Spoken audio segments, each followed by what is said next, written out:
চাইলেন, আমি এরকম ফাঁকে এরকম কি ব্যাপার, তোমাদের গভর্নর বুঝি গরিব মানুষ? হিমসের লোকেরা জবাব দিলেন, বালা আমিরুনা আফকারুনা, আমাদের গভর্নর শুধু গরিব না, হিমসের মধ্যে সবচাইতে গরিব। সাইয়েদনা ওমরের কাফেলা যখন হিমসে ঢুকে, গোটা হিমস যেন ভেঙ্গে পড়ে। চারদিক থেকে হাজারো মানুষ ছুটে ছুটে আসছে। কেন? আহারে, আমাদের আমিরুল মুমিনিন আসতেছেন, আল্লাহর নবীর শ্রেষ্ঠ সাহাবী ওমর আসতেছেন এক নজর দেখার জন্য। হযরত ওমর বসা, পাশে সাঈদ ইবনে আমির, সামনে হাজারো মানুষ।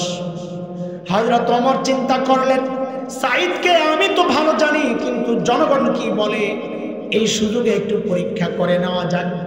অনেক সময় দেখা যায় নেতার কাছে নেতা ভালো, কিন্তু পাবলিক দেখতে পারে না। কথা কোন ঠিক কিনা? হযরত ওমর ডেকে জিজ্ঞেস করলেন, এই হিমসের মানুষ, তোমাদের গভর্নরের বিরুদ্ধে কারো কোনো অভিযোগ আসেনি? থাকলে দাঁড়ায় যাও। বাপরে বাপ, এই যুগে যদি কোনো নেতা এলাকায় যায় বলে, এই আপনাদের এলাকার নেতার বিরুদ্ধে কারো কোনো অভিযোগ আসেনি, তো পাবলিক মাথাটা নিচের দিকে দিয়া বলবো, অভিযোগ তো আছে কিন্তু দাঁড়াবো না, এখন দাঁড়াইলে সকালে শুয়ে পড়া লাগবে। কথা ঠিক নেই রে ভাই, কথা ঠিক নেই বাবা। এরপরে তো ভোটটা এনেই দিবেন, এবার হবে না ইনশাল্লাহ। সব দেখা শেষ, এবার দেখতে চাই কোরআনের বাংলাদেশ ইনশাল্লাহ। ঠিক আছে না ইনশাল্লাহ? হযরত ওমর যখন বলছেন অভিযোগ থাকলে দাঁড়ায় যাও, ওই কোনার থেকে এক বুড়া দাঁড়ায় গেছে, আসেও। বাপরে বাপ, মানুষ হলো অনুকরণ প্রিয়, দেখা দেখি কাম করে। আপনি বিশ্বাস না হলে রাস্তার মাঝখানে দাঁড়াইয়া ঘাটটা ব্যথা করতেছে, এমনি কতক্ষণ তাকায় থাকেন উপরের দিকে, চোখ কলম বন্ধ, দেখবেন কি পাশে দিয়া যারা যায় অধিকাংশই দাঁড়াইয়া দেখবে আপনি কি দেখতেছেন। ঠিক নেই কথা? আল্লাহ, একজন যখন দাঁড়াইছে সাথে সাথে আরো তিনজন দাঁড়ায়। ওমর কয়, সর্বনাশ, কারে দেখতে আইলাম, ওই বেটার বিরুদ্ধে দেখি অভিযোগের শেষ নাই। বলেন আপনার কি সমস্যা? আল্লাহ, ও ভাই কি শোনাইতেছি, হইল কি, হইল কি, মনে আছে কি? বলেন আপনার কি সমস্যা? আমিরের বিরুদ্ধে অভিযোগ। বলে, আমিরুল মুমিনিন কারে পাঠাইছেন? এই বেটা মাসে একদিন অফিসে আসে না। মাসে কয়দিন? এটা বলে অভিযোগ। আর আমরা তো সপ্তাহে ছুটি কাটাই 2 দিন, আরো কত বন্ধ, পূজার বন্ধ, এই বন্ধ, দুনিয়ায় আগমন দিবস, দুনিয়া থেকে বিদায় দিবস। হায় রে, 20 বছর পরে বিশ্বাস করা লেখা রাখ, 20 বছর পর আর কোনো দিবস খুঁজা পাইবো না, শেষে নতুন দিবস বাইর করবো, জামাইবো কাছাকাছি দিবস, নাই তো আর কিছু। কি যে একটা অবস্থা, এই যে বন্ধ আর বন্ধ। আল্লাহ নবীর সাহাবীর বিরুদ্ধে অভিযোগ, মাসে কয়দিন আসে না? একদিন আসে। হযরত ওমর তো রাগ হয়ে গেছেন। সাঈদ জবাব, কেন তোমাকে মানুষ মাসে একদিন পায় না, কি করো, কই যাবো? আল্লাহ, ছিল কি ওইটা শোনাইলাম, হইল কি শুনে? আল্লাহ নবীর সাহাবী আসামির কাঠ পড়ায় দাঁড়ায় বলতেছেন, আমিরুল মুমিনিন, আপনি তো জানেন আমি গরিব মানুষ, এই যে আমার গায়ে 2 টুকরা কাপড় দেখছেন, একটা লুঙ্গির মতো করে পরা, আরেকটা চাদরের মতো করে জড়ানো। আমিরুল মুমিনিন, আমার না এই 2 টুকরা কাপড় ছাড়া আর কোনো কাপড় নেই। বলে, তো মাসে একদিন কেন আসো না, সেটা না বলতে।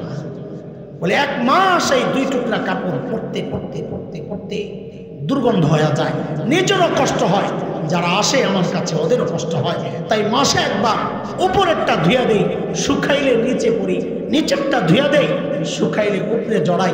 আমিরুল মুমিনিন এই কাজটা করতে করতে করতে করতে বেলা একটু উপরে উঠে যায়। আমি আসি না, এই কথা ঠিক না, আসি, একটু দেরি হয়। উনি হয়তো সকাল সকাল এসে আমাকে না পেয়ে ভেবেছেন আমি আসি না, আসি একটু দেরি। হযরত ওমর তো বুঝছেন অভিযোগের ধরন কি, কিন্তু মানুষ দাঁড়ায় গেছে, এখন জিজ্ঞেস না করলে আরেক মুসিবত। বলেন 2 নম্বর, আপনার কি সমস্যা? ও আল্লাহ, দ্বিতীয় জনের অভিযোগ তো আরো মারাত্মক। উনি কি বলে জানেন? আমিরুল মুমিনিন, আমাদের গভর্নর রে দিনে তো পাই, রাতে আর পাই না। কি ডিউটি লইছে ওনারে, রাতেও সময় দাও না। হযরত ওমর তো রাগ হয়ে গেছে। সাইড জবাব দাও, কেন তোমাকে মানুষ রাতে পায় না? আসামির কাঠগড়ায় আল্লাহর নবীর সাহাবী কাচুমুচু হয়ে জবাব দিচ্ছেন, আমিরুল মুমিনিন এটা বলার বিষয় ছিল না, একান্ত ব্যাপার ছিল, প্রশ্ন করেছেন না বলেও পারছি না, কেন মানুষ আমাকে রাতে পায় না? আমিরুল মুমিনিন কসমতু হায়াতি বাইনা রাব্বি ওয়া বাইনা ইবাদি, আমিরুল মুমিনিন জীবনটারে দুইটা ভাগ করছি, এক ভাগ রাতটা আমি আমার মালিককে সময় দিই, দিনটা মালিকের বান্দাদেরকে সময় দিই। আরে কাদের কথা শোনাচ্ছি? পূজা মিস হবে ওই ডরে যারা পকেটে করে মূর্তি নিয়ে ঘুরতো, ওদের কথা শোনাচ্ছি। ছিল কি কোরআনের ছোঁয়ায়, নবীর শিক্ষায়, নবীর দীক্ষায় সেই মানুষগুলা হইল কি? বিসমিল্লাহির রহমানির রহিম।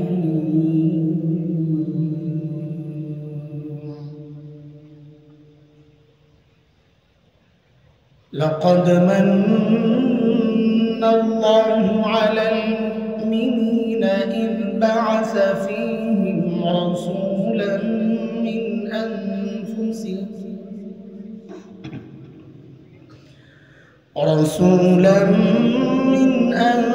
أنفسهم يتلو عليهم آياته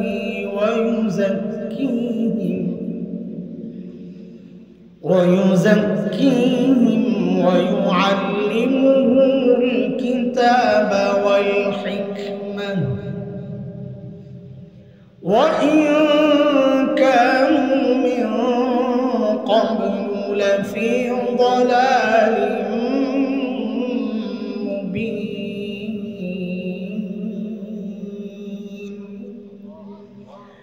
آمنت بالله صدق الله العلي العظيم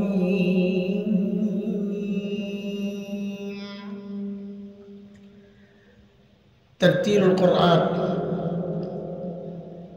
মাদ্রাসা কর্তৃক আয়োজিত আজকের এই বার্ষিক ইসলাহি মাহফিলের মুহতারাম সভাপতি, অতিথিবৃন্দ, হযরত উলামায়ে কেরাম, মুরব্বিয়ানে আযম,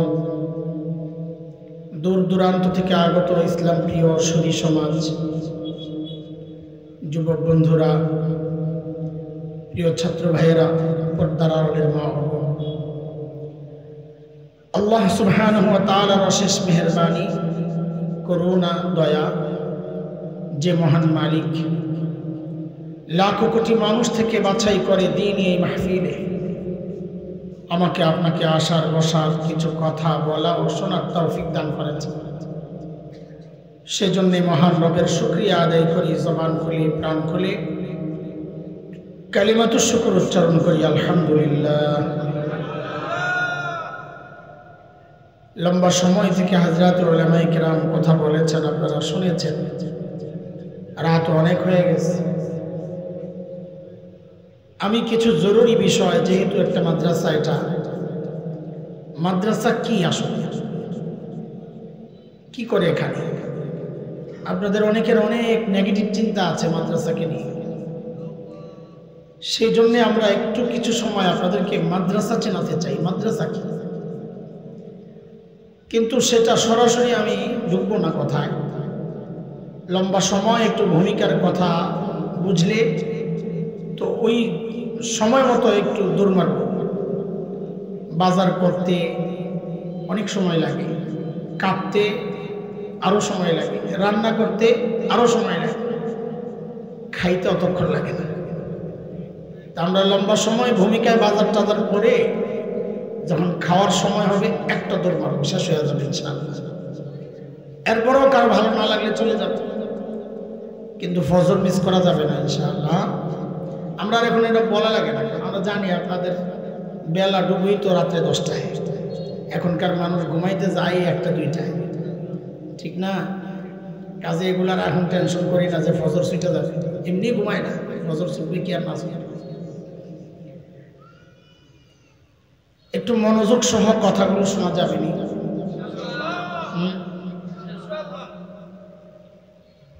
আমি দুর্বল মানুষ, গলাও নাই তলাও নাই, কথা একটু বলি, মাদ্রাসায় পড়াই তো, ছাত্র যেভাবে পড়াই বয়ান ওইভাবেই করার চেষ্টা করি, একটু একটু করে মুখস্থ করায় আগে। বুঝছেন কিনা? আমাদের হেফসখানায় যারা পড়ে ওদের পড়ার সিস্টেম আছে। নতুন পড়া পড়ে এক সপ্তাহে যা পড়ছে ওইটা আবার হুজুররা শোনেন, এটাকে আমরা বলি 700। আবার আগে যা পড়ছে ওটারে আবার একটু একটু করে শোনেন, ওটারে আমরা বলি আমক্তা।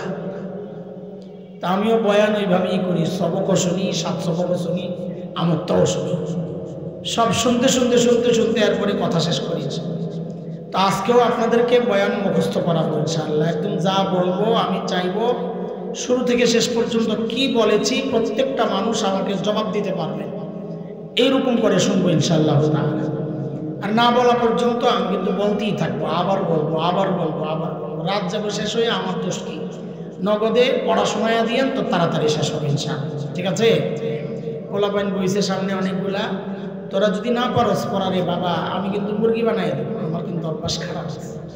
হ্যাঁ ঠিক আছে না বাজান? দোস্ত, আল্লাহ সুবহানাহু ওয়া তাআলা জগতে যত নবী পাঠিয়েছেন, এই সমস্ত নবী আল্লাহ কেন পাঠিয়েছেন, কখন পাঠিয়েছেন? আল্লাহ তাআলা যখন দেখেছেন তার বান্দা ধ্বংসের খাদে চলে গেছে, জাহান্নামের রাস্তায় ছুটে চলেছে, ওই বিপন্ন বিপর্যস্ত মানবতাকে রক্ষার জন্য আল্লাহ সুবহানাহু ওয়া তাআলা যুগে যুগে হযরতে আম্বিয়া আলাইহিস সালামকে দুনিয়ায় পাঠিয়েছেন। যেমন হযরতে মুসা আলাইহিস সালামকে আল্লাহ কখন পাঠাইছেন, কেন পাঠাইছেন? আল্লাহ তাআলা যখন দেখেছেন মুসা আলাইহিস সালামের উম্মত বনি ইসরাইলের উপর ফেরাউন এবং তার বংশের লোকদের এমন নির্যাতন চলছিল যে বনি ইসরাইল একদম নিঃশেষ হয় প্রায়। কি নির্যাতন করত ফেরাউন?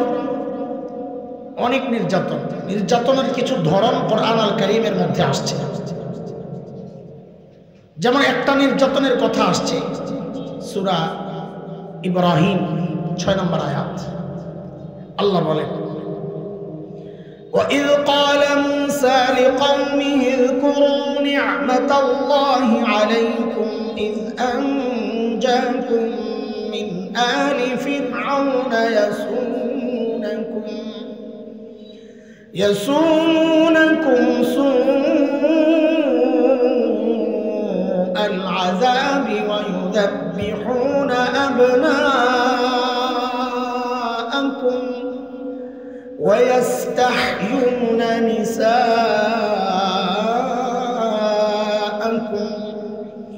وَفِي ذَلِكُمْ بَلَاءٌ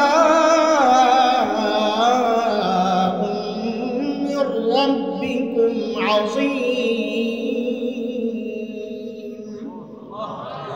এই আয়াতে আল্লাহ নির্যাতনের ধরন দেখাইছেন। ফেরাউন কি করত? যখনই কোনো মেয়ে জন্ম নিত বনি ইসরাইলে ফেরাউন বাঁচায় রাখত, কিচ্ছু বলত না। কিন্তু যখনই কোনো ছেলে জন্ম নিত ফেরাউন তার ক্ষমতা হারানোর ভয়ে ওই সদ্যজাত শিশুগুলোকে জবেহ করে করে হত্যা করত। আচ্ছা আমাকে একটু বলেন তো, এই ছোট্ট বাচ্চা সদ্যজাত শিশু যাদের শরীরের হাড্ডিগুলো এখনো গোশতের মতো নরম, এই বাচ্চার পক্ষে ফেরাউনের মতো এত শক্তিশালী বাচ্চাকে ক্ষমতা থেকে নামানো এটা সম্ভব ছিল? বলেন বলেন। তাইলে ফেরাউন ওদেরকে এত ভয় পেত কেন? কারণটা কি? বলে এটা আল্লাহ তাআলার দুনিয়া পরিচালনার একটা সিস্টেম। কেউ যখন হক হয় সে যত দুর্বল হোক না কেন, কেউ যখন বাতিল হয় সে যত শক্তিশালী হোক না কেন, আল্লাহর সিস্টেম এটা, আল্লাহ ওই দুর্বল হকের ভয় ওই শক্তিশালী বাতিলের কলিজায় ঢুকায়া দেন। এর এক জ্বলন্ত প্রমাণ হচ্ছে বাংলাদেশের আলেম ওলামা। কি আছে ভাই আমার কাছে মিসওয়াক আর তাসবিহ ছাড়া? আহারে আমরা দেখেছি শাইখুল ইসলাম আল্লামা আহমদ শফি নওয়ারাল্লাহু মারকাদা জীবন সায়ান্নে যখন মানুষটা হুইল চেয়ারের মধ্যে মানুষটা সোজা হয়ে বসে থাকতে পারতেন না, কাত হয়ে যেতেন। মুজাহিদে মিল্লাত আল্লামা হাফেজ জুনায়েদ বাবনগরী নব্বর আল্লাহ মারকাদা, মানুষটা সোজা হয়ে দাঁড়াতে পারতেন না, পা কাজ করত না। অথচ আমরা কি দেখেছি, এই দুর্বল মানুষগুলোর ভয়ে শুধু বাংলাদেশ না, আমরা জানতাম সারা দুনিয়ার মানুষ থাকতো অস্থির। কেন? কখন কোনটা ঘটায় দেয়। আহারে কোরআনের পাখি, সারা জীবন যিনি কোরআনের তাফসীর করেছেন, মানুষকে মুগ্ধ করেছেন, দ্বীনের পথে দাওয়াত দিয়েছেন, আল্লামা দিলওয়ার হোসেন সাঈদী রাহিমাহুল্লাহ যেদিন দুনিয়া থেকে বিদায় নেন, তো পিজি হসপিটালে, আমার বাসা তো কাছেই, সারা রাত কি যে তাণ্ডব চলল। এই যে সাউন্ড গ্রেনেড, শুধু সাউন্ড গ্রেনেড নিক্ষিপ্ত হচ্ছে, আওয়াজ, আমরা তো ভয়ে শেষ। আল্লাহ আজকে না জানি যুদ্ধটা লেগেই যায় কিনা। তা আমি ভাবতেছিলাম, কিরে মানুষটা তো মরে গেছে, তো এমন অবস্থা করতেছে কেন? তো বুঝছি এটাই কুদরতের ফয়সালা। কেউ যখন হক হয়, তার লাশটাকেও তাগুত ভয় পায়, এটাই সিস্টেম। এই পর্যন্ত যা বলেছি বুঝেছেন আপনারা? তাহলে আবার বল, ডরে কয় বুঝছি বুঝছি, দুইবার বলতেছে, ঠিক আছে সাবাস। আমাকে দুইটা প্রশ্নের জবাব দেন।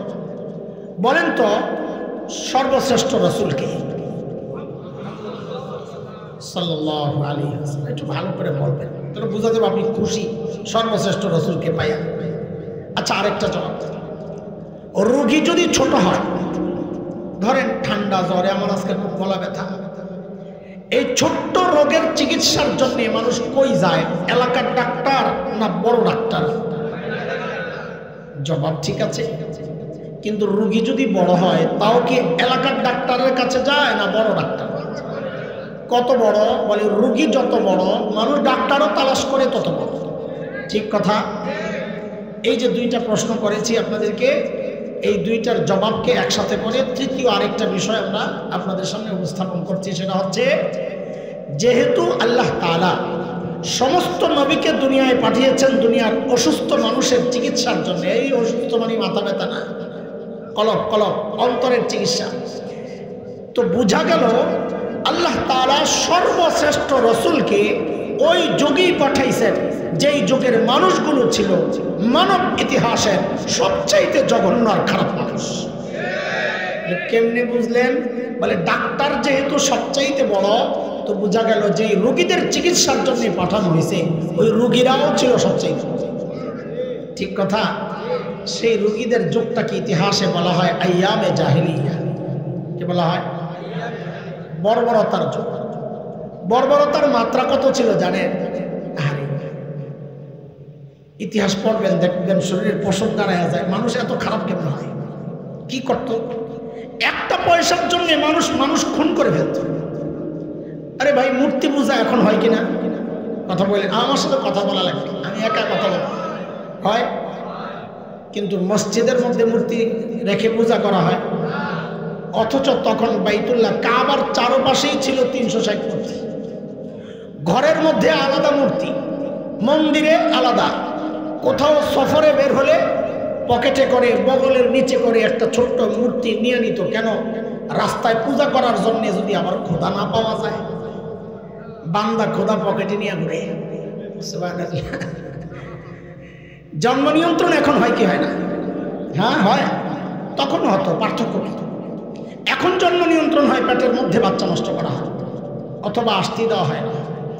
আর তখন জন্ম নিয়ন্ত্রণ হতো, বাচ্চা হওয়ার পর দেখতো ছেলে না মেয়ে। যদি দেখছে ছেলে, রেখে দিত, আর যদি দেখছে মেয়ে, এটা ছিল বাবার জন্য সামাজিক কলঙ্ক, আমি মেয়ের বাবা। ওই কলঙ্ক থেকে বাঁচার জন্য বাবা নিজ হাতে নিজের কলিজার টুকরা মেয়েকে জীবন্ত দাফন করে দিত। কোরআনে আসছে, এটা কয়েক জায়গায় আসছে, যেমন 14 নম্বর পারার সূরাতুন নাহল 58, 59 নম্বর আয়াত। আল্লাহ বলেছেন, আল্লাহ বলেন, وَإِذَا بُشِّرَ أَحَدُهُم بِالْأُنثَىٰ ظَلَّ وَجْهُهُ مُسْوَدًّا وَهُوَ كَظِيمٌ يَتَوَارَىٰ مِنَ الْقَوْمِ مِن سُوءِ مَا بُشِّرَ بِهِ أَيُمْسِكُهُ عَلَىٰ هُونٍ أم يدسه في التراب ألا ساء ما يحكمون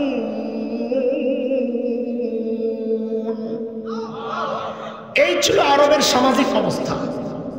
আচ্ছা, মানুষগুলো এতটা খারাপ কেন হয়েছিল? কারণটা আমাদের দারুল দেওবন্দের প্রায় 55 বছরের মুহতামিম প্রিন্সিপাল হাকিমুল ইসলাম কারি তৈয়ব রহমতুল্লাহ আলাইহি বলেছেন, মানুষগুলো এতটা খারাপ হওয়ার পেছনের কারণের অভাব নাই, কিন্তু মৌলিক কারণ ছিল দুইটা। বলেন কয়টা? এখান থেকে পড়া মুখস্থ করা শুরু একদম। মৌলিক কারণ ছিল, সবাই বলেন। এক নাম্বার ছিল জাহালত, মূর্খতা, লেখাপড়া ছিল। দুই নাম্বার চারিত্রিক অধঃপতন। দেখেন, এই দুইটা সমস্যা এতটা ভয়ঙ্কর সমস্যা, একটাও যদি কারোর মধ্যে থাকে সেও অপরাধ করে। যেমন একজন ইঞ্জিনিয়ার, সে শিক্ষিত না মূর্খ? বলেন, লেখাপড়া করেছে? বরং আমরা তো জানি ডাক্তার ইঞ্জিনিয়ার তো তারাই হয় যারা খুব মেধাবী, ঠিক না? অথচ আমরা কি দেখলাম গত টার্মে? ইঞ্জিনিয়ার সাহেব সরকারি কাজের টেন্ডার পাইছেন, একটা ব্রিজ বানাবেন, তো ওখানে উনি লোহার বদলে বাঁশটা ঢুকাইয়া দিলেন। জানেন না? এক কথা বলেন, জানেন না? জানেন। আচ্ছা, উনি জানতেন না এখানে লোহা ঢুকাইতে হয়? লেখাপড়া করেন নাই তো বাঁশ কেন দিলেন? বলে চরিত্র খারাপ। সমস্যা কোথায়? তাহলে মৌলিক সমস্যা কয়টা ছিল? মনে রাখবেন, এটা কিয়ামত পর্যন্ত এই সমাজের যত সমস্যা দেখবেন এই দুইটার কোনো একটা আছে তার মধ্যে, হয় লেখাপড়া নাই অথবা চরিত্র খারাপ। তাহলে বলেন তো মৌলিক সমস্যা কয়টা? আবার বলেন। মৌলিক এই দুই সমস্যা ঠিক করার জন্য, সমাধানের জন্য, সংশোধনের জন্য আল্লাহ সুবহানাহু ওয়া তাআলা সর্বশ্রেষ্ঠ রাসূল সাল্লাল্লাহু আলাইহি ওয়াসাল্লামকে মৌলিক দুইটা সমাধান দিয়ে দুনিয়ায় পাঠায়া দিয়েছে। আবার মিলাইয়া বলেন, সমস্যা কয়টা? সমাধান কয়টা? দুইটা। বলেন সমস্যা কয়টা? বলো সমাধান। আবার বলেন। আল্লাহর হাবিব নবুয়ত পেয়ে ঘোষণা দিলেন, ইন্নামা বুইস্তু মুআল্লিমা বুইস্তু লিউতাম্মিমা মাকারিমাল আখলাক। নবী ঘোষণা দিলেন, আল্লাহ আমাকে শিক্ষক বানায়া দুনিয়ায় পাঠাইছেন। কি বানায়া? আমাদের নবী কি ছিলেন? এটা কয়েকবার বলেন, পিছনে আবার মুখস্থ জিজ্ঞেস করবো তো, কয়েকবার বলেন। আমাদের নবী কি ছিলেন? আবার বলেন। শিক্ষক বানায় আল্লাহ কেন পাঠাইছেন? ওই যে দুই সমস্যার এক সমস্যা মূর্খতা, ওই মূর্খতা দূর করার জন্য। মনে আছেনি কথা? দুই নাম্বার নবী বলেন, আল্লাহ আমাকে সর্বোচ্চ উন্নত চরিত্র দিয়ে দুনিয়ায় পাঠিয়েছেন কেন? আমি যেন এই বর্বর আরবদের পেছনে মেহনত করে ওদেরকে মানব ইতিহাসের সর্বশ্রেষ্ঠ চরিত্রবান মানুষ বানাতে পারি। বলেন তো সমস্যা কয়টা? সমাধান। এবার বলেন তো আমাদের নবী কি ছিলেন? সবাই বলেন। আবার বলেন। মাশাআল্লাহ। কিছু কথা বলবো, কারো লাগতে পারে, কি করি কোন তো? হ্যাঁ লাগলেও বলবো, কাজ করবে ভালো। আপনারা কি মনে করছেন আপনারা যদি বলেন আমার যে থাক হুজুর বললেন না তাহলে আমি বাদ দিব, এটা মনে করছিলেন? বাপ দেখলাম আপনারা কি করেন। আমি তো বলবোই মিয়া, আপনারা জিজ্ঞাসা কথা বলুন মিয়া। আচ্ছা, এটা আমি আপনারা খুশি করার লেগে বুঝিনি মিয়া, আমি আমার মালিককে খুশি করবার বুঝি। হ্যাঁ, এই ভাবলে বয়ে দেখেন না যে আপনাকে খুশি করে কথা বললাম। আল্লাহ, তবে আপনাদেরকে কষ্ট দেওয়ার জন্য কথাগুলো বলছি না, এটা নিশ্চিত থাকে।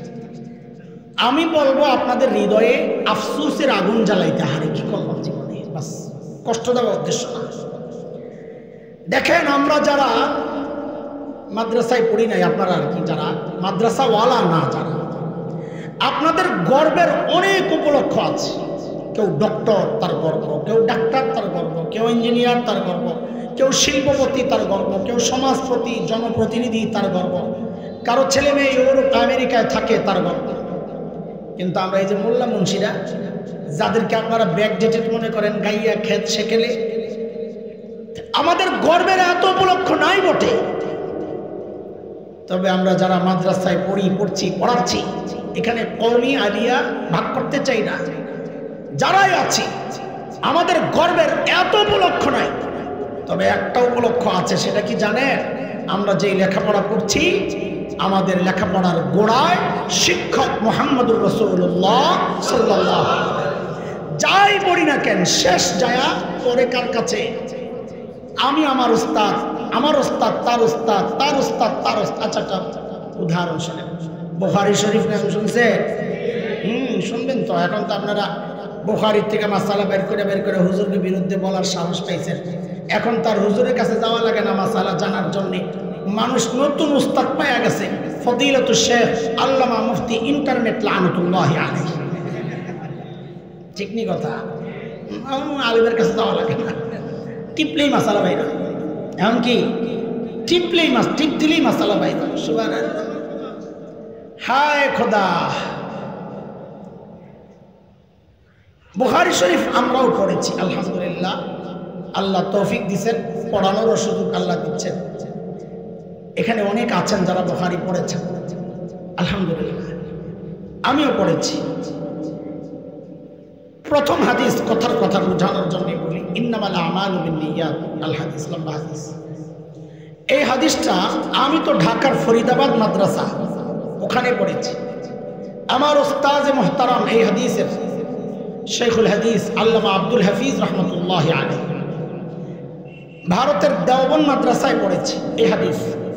আমার উস্তাদ শেখুল হাদিস আল্লামা নাসির খান রহমতুল্লাহি আলাইহি, আমার এই দুই উস্তাদের উস্তাদ ফদিলাতুশ শেখ শেখুল আরব ওয়াল আজম আল্লামা হুসাইন আহমদ মাদানী নওয়ারাল্লাহু মারকাদাহ, তার উস্তাদ ছিলেন শেখুল হিন্দ মাহমুদ হাসান দেওবন্দি রহমতুল্লাহি আলাইহি, তার উস্তাদ ছিলেন ব্রিটিশ বিরোধী আন্দোলনের অন্যতম সিপাহ সালার মুজাহিদে মিল্লাত দারুল দেওবন্দের অন্যতম প্রতিষ্ঠাতা কাসিমুল উলুম ওয়াল খায়রাত ইমাম কাসিম নানতুবি রহমতুল্লাহি আলাইহি, তার উস্তাদ ছিলেন শাহ আব্দুল গনি মুজাদ্দিদ দেহলভী রহমতুল্লাহি আলাইহি, তার উস্তাদ ছিলেন শাহ মুহাম্মদ ইসহাক দেহলভী রহমতুল্লাহি আলাইহি, তার উস্তাদ ছিলেন শাহ আব্দুল আজিজ মুহাদ্দিস দেহলভী রহমতুল্লাহি আলাইহি, তার উস্তাদ ছিলেন শাহ ওয়ালিউল্লাহ মুহাদ্দিস দেহলভী রহমতুল্লাহি আলাইহি, তার উস্তাদ ছিলেন আবু তাহের আল মাদানী রহমতুল্লাহি আলাইহি, তার উস্তাদ ছিলেন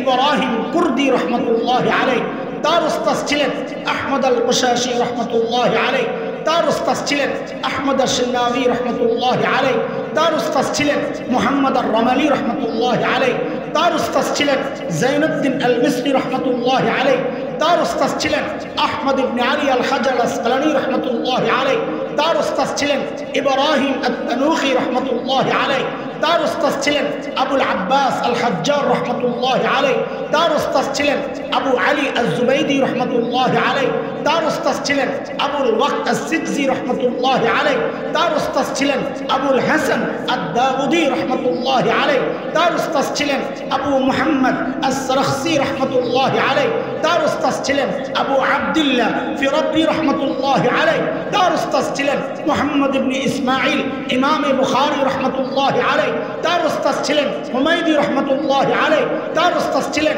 সুফিয়ান ইবনে ওয়াইনা রহমতুল্লাহি আলাইহি, তার উস্তাদ ছিলেন ইয়াহইয়া ইবনে সাঈদ আল আনসারী রহমতুল্লাহি আলাইহি, তার উস্তাদ ছিলেন মুহাম্মদ ইবনে ইব্রাহিম আত-তাইমি রহমতুল্লাহি আলাইহি, তার উস্তাদ ছিলেন আলকামা ইবনে ওয়াক্কাস আল-লাইসি রহমতুল্লাহি আলাইহি, তার উস্তাদ ছিলেন উমর ইবনুল খাত্তাব রাদিয়াল্লাহু আনহু, তার উস্তাদ ছিলেন মুহাম্মদুর রাসূলুল্লাহ সাল্লাল্লাহু আলাইহি ওয়াসাল্লাম।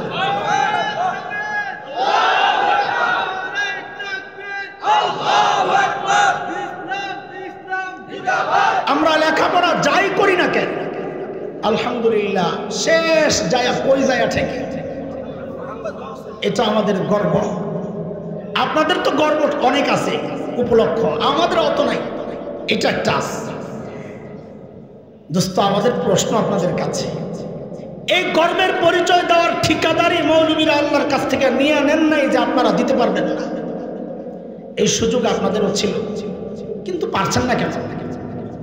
কারণ সন্তানের সামনে এমন এক সিলেবাস রেখেছে যে সিলেবাসে লেখাপড়া করে এই গর্বের পরিচয়টা দেওয়া যায় না।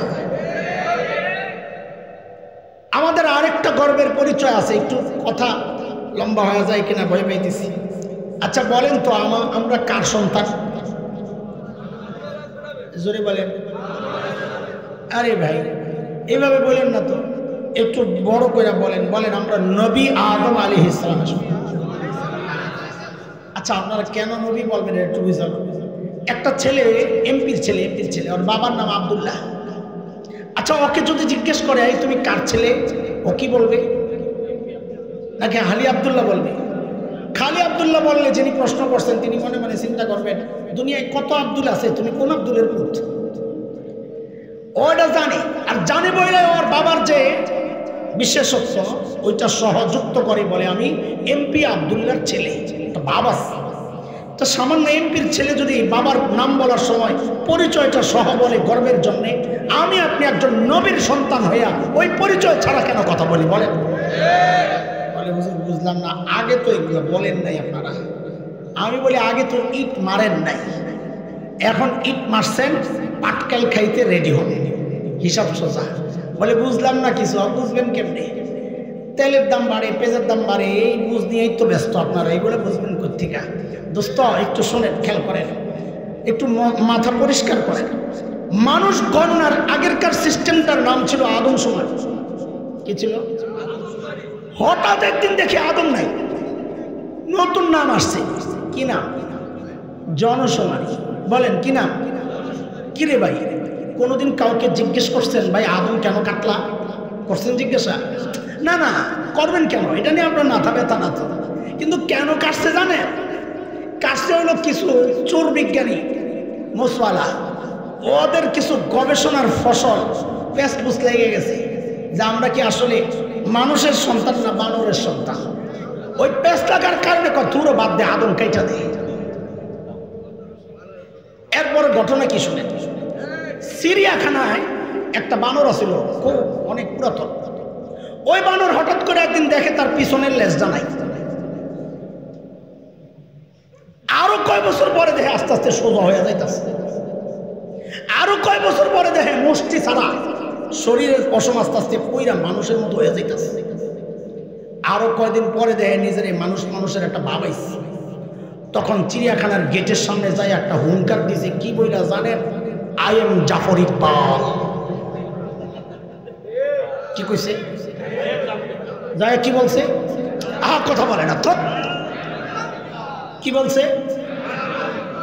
আপনাকে পলাতক নেত্রী এই খবর শুনে ওরা বের করছে। বাই করে ওর কাছে দায়িত্ব দিয়েছিল আপনার সন্তানের সিলেবাস প্রণয়নের। মনে আছে না? ভুলে গেছে? আছে মনে? ওই বানরের পুতায় কি করছে জানে? সে আইসা ওই সিলেবাস লেখছে কি আমরা আসলে আগে বানরের সন্তান আছিলাম, কেমনে কেমনে বিজ্ঞান দিয়ে এটা প্রমাণ করতে চাইছে। সুবহানাল্লাহ, আপনারা চুপচাপ কেউ কথা কন না। হ্যাঁ, এই দেশের ওলামাদের প্রতিবাদের মুখে সেদিন কুচক্রীরা পিছু হটতে বাধ্য হয়েছে। কিন্তু আমাদের আফসোসের জায়গাটা বুঝেন, প্রতিবাদ ওলামারা কেন করবে? এই ঘোড়ার ডিমের সিলেবাস তো আলেমের সন্তান পড়ে না, পড়বে না। আপনারা আবার মাইন্ড খাইয়েন না যে হুজুর আঙ্গ শিক্ষা ব্যবস্থার ঘোড়ার ডিম বললেন। না না, পড়েনি তো, এটা হাট্টিমা টিমটি মাঠে বাড়েনি, খারা দুটো সিং তো আমি ঘোড়ার ডিম করে বন্ধুস করলাম। আরে কথা বলেন না আপনারা। এই ঘোড়ার ডিমের সিলেবাস আমার সন্তান পড়ে না। আমার সন্তান তো কালা কালা রাসূলুল্লাহ পড়বে ইনশাআল্লাহ। এই সিলেবাস পড়ে আপনাদের সন্তান। প্রতিবাদটা আপনাদের করার কথা ছিল, করেন নাই। বরং কোন কোন পোড়া কপাল এই প্রতিবাদী আলেমদের বিরুদ্ধাচরণ করেছে। আমরা ভুলে যাই নাই। সাম্প্রতিককালে আরেকটা চক্রান্ত শুরু হয়েছে। কারণ পাইপ তো দুইটা লাগানো আছে বাংলাদেশে, তিনটা। একটা আসছে মদিনা থেকে, আরেকটা আসছে দাদাগো পাইপ, কাগো পাইপ। আরেকটা আসছে দাতাগো পাইপ, দাতা পশ্চিমারা। ওই দাদাদের পাইপ দিয়ে যা ঢুকতো এটারে মিল্লা জিল্লা হাসিনা গ্রুপ খাইছে। এখন দাতাগো পাইপ দিয়ে যা ঢুকতেছে পশ্চিমা কালচার, ওইটারে ইউনুস সাহেব তার এনজিও কর্মী টর্মী মিল্লা জিল্লা ব্যবস্থাপনার চেষ্টা করতেছে। আমরা আছি মুসিবতে, আলহামদুলিল্লাহ কোনো মুসিবত নাই। দাদাগো পাইব আটকাইছি, দাদাদের পাইব আটকাবো ইনশাআল্লাহ।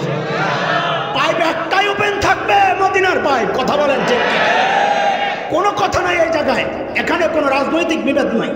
এটা আমার ইমানের কথা, এটা আমার আকীদা, এটা আমাদের চেতনা, এটা আমার বিশ্বাসের কথা, এটা আমার অস্তিত্বের প্রশ্ন। এখানে কোনো বিরোধ নাই।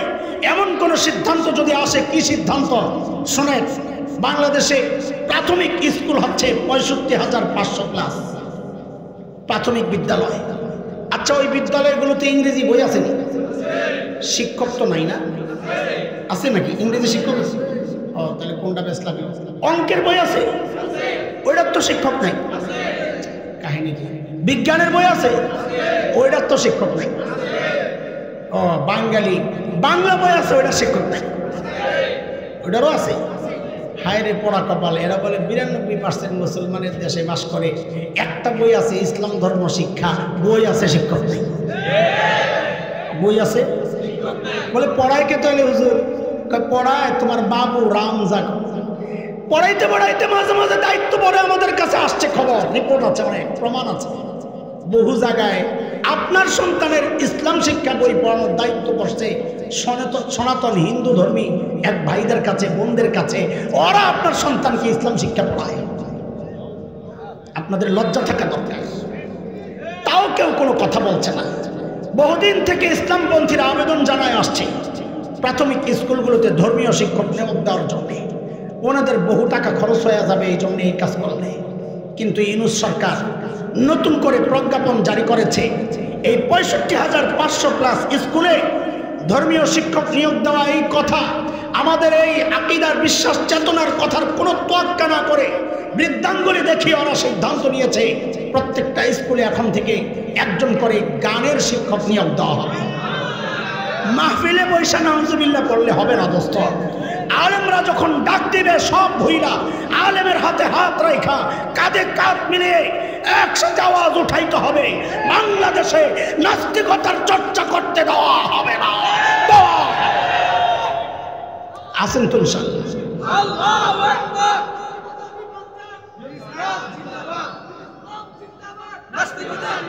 আচ্ছা, রাখেন, থাকবেন তো ইনশাআল্লাহ না? আবার মাহফিল পর্যন্তই আপনারা যে খালি মাহফিলে ঠিক করেন, এটা বোঝা যায় নির্বাচন আইনি, বুঝেন নাই কথা। আপনাকে ঠিক যে খালি মাহফিলে বোঝা যায় কখন? কারণ তখন দেখি ঠিকই সুদখোর, ঘুষখোর, দুর্নীতিবাজ, সন্ত্রাসী যা আছে লম্পট ওটি পাস করে। তার মানে বোঝা গেল আপনাকে ঠিক মাহফিল পর্যন্ত। না না, এখান থেকে বের হয়ে আসতে হবে। ঠিক আছে ইনশাআল্লাহ, চলেন। মনে আসেনি পিছনের কথা? না আবার খাই লাইছে। সমস্যা কয়টা ছিল, সমাধান কয়টা? আল্লাহর হাবিব ওই দুই সমাধান সহ যখন ওই বর্বরদের পেছনে মেহনত করা শুরু করলেন, আহারে ওই বর্বরদের পরিচয় এখন আর বর্বর নাই, পরিচয় পাল্টায় গেছে। বলে নতুন পরিচয় বলেন। বলে আমি কি বলবো, আল্লাহকে জিজ্ঞেস করো। মালিককে জিজ্ঞেস করলাম, মালিক ওই বর্বরদের নতুন পরিচয় বলেন।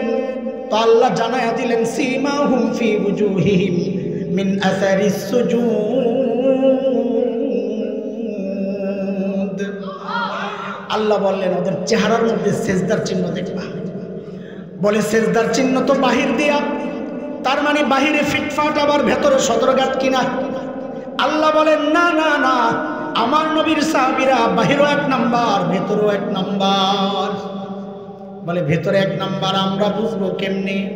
তো আল্লাহ যেন বলেন তোমার বুঝার দরকার কি? আমি ওদের কলবের পরীক্ষা নিয়েছি, আমি দেখেছি ওই পরীক্ষায় ওরা পাস।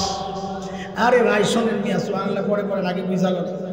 আমি আপনি যে মুত্তাকি, আমাদের পাশের মানুষ স্বীকার করে না। পাশের মানুষ বুঝছেন নি? বউ পিসাব করে খুঁজা যায়, জিজ্ঞেস করেন হুজুর আপনার এই যে হাজার হাজার মুরিদ, আপনার বউ মুরিদ হয়েছে? তো দেখবেন ফাউন্ডার লইয়া কইব কি উল্টা পাল্টা প্রশ্ন করে, স্মরণ করবে যাক আসলে ভেজাল আছে। আচ্ছা কারো কথা বলে লাভ নাই, আমারটাই বলি, আমারটা আমার কাছে মুরিদ টুরি ভয় নাই। আপনি কোন মার্কা পীর জানাস? বউয়ের কাছে কোনো পীরগিরি নাই, ঠিক নেই। এক পিসাব এরকম বউ খালি জ্বালায় জ্বালায় জ্বালায়। একদিন পিসাব ঘরে এসে বউ কয় আরে আল্লাহ, কয় কিসে এমন করো কেন? আজকে একটা দৃশ্য দেখে আমার কলিজাটা ছিঁড়ে গেছে। কি দেখছেন? কি দেখছ? আজকে দেখছি আমাদের বাড়ির সামনে দিয়ে এক পীর সাহেব উড়ে উড়ে যাচ্ছে। আমারে খোদায় কোন পীর মিলাইলে ওইটা তো ল্যাংড়ায় ল্যাংড়ায় আনে। পীর সাহেব বলে, আহারে পোড়া কপাল, আগে মনে করছিলাম তোর দিল নষ্ট, এখন দেখি চোখটিও নষ্ট। বলে কেন? ভালো করে খেয়াল করে দেখোস না ওটা যে আমি ছিলাম? তা আমি এমন বউ কি বলে, কাহারে তাই তো বলি ডানা একটা ভাঙ্গা কেন? স্বীকার করবো না, বউ স্বীকার করে। আরে কি এই মুসিবতে খালি আমি একা আছি না, আপনাকে কিছু আছে গন্ডগোল? তো কথা কর না কেন, আমার উপরে যাইতেছে সব। বউ স্বীকার করে না বুজুর্গি। ও ভাই খেয়াল করেন কথাটা কেন বলছে। আমার আপনার তাকওয়া আমার বউ স্বীকার করে না, অথচ আল্লাহর নবীর সাহাবীরা যে মুত্তাকি ছিলেন এটা আল্লাহ নিজে সাক্ষী দিয়েছে। সূরা হুজুরাত 3 নম্বর আয়াত, ওটা দেখেন। আল্লাহ বলেন, ইন্নাল্লাযীনা ইয়াগুদ্দুনা আসওয়াতাহুম ইনদা রাসূলিল্লাহ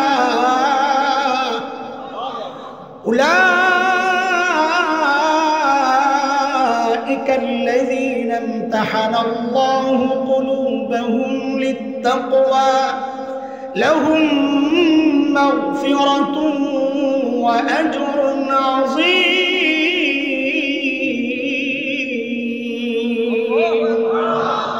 আল্লাহ বলেন ওদের তাকওয়ার পরীক্ষা নিছি, আমার নবী পড়াইছেন, আমি পরীক্ষা নিছি, ওরা পাস। কি পড়ানটা পড়াইছেন সুবহানাল্লাহ। নবীকে জিজ্ঞেস করলাম, ইয়া রাসূলুল্লাহ, যাদেরকে পড়াইলেন ওই 2 সমাধান নিয়ে যাদের পেছনে মেহনত করলেন এদের নতুন পরিচয় বলেন। তা আল্লাহর নবী বলেন, এরে আমার সাহাবীদেরকে তোরা ওই জাহেল বর্বর আর বলিস না, ওদের পরিচয় এখন পাল্টায় গেছে। বলে হ্যাঁ ওইটাই তো জিজ্ঞেস করি, নতুনটা বলেন না। তো নবী বলেন, খায়রুল কুরুনি কারনি, ওরা আর বর্বর নাই, ওরা এখন মানব ইতিহাসের সর্বশ্রেষ্ঠ মানুষ হয়ে গেছে। এতক্ষণ যা বলছি মুখস্থ হয়েছে আপনার বড় বেজাল লাগছে না? এলোমেলো হয়ে গেছে সিলিয়া মিলিয়া। আচ্ছা চলেন একটা লাইন করে দিই, 2টা পোটলা বানাই দিই, তাইলে খুব সহজে 2 পোটলা পকেটে লয়ে বেঁচে যাবেন। ঠিক আছে ইনশাল্লাহ?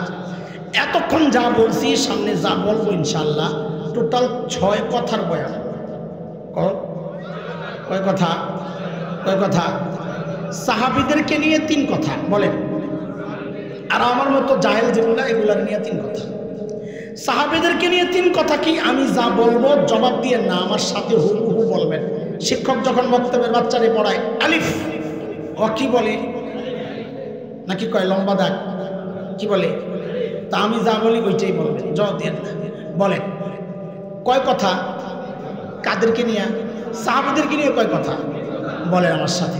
ওরা ছিল কি? সবাই না বললে কথা বলা যাবে না। বলেন ওরা ছিল কি? অবাক হওয়ার মতো একটা ভাব নিয়ে বলেন, হইল কি?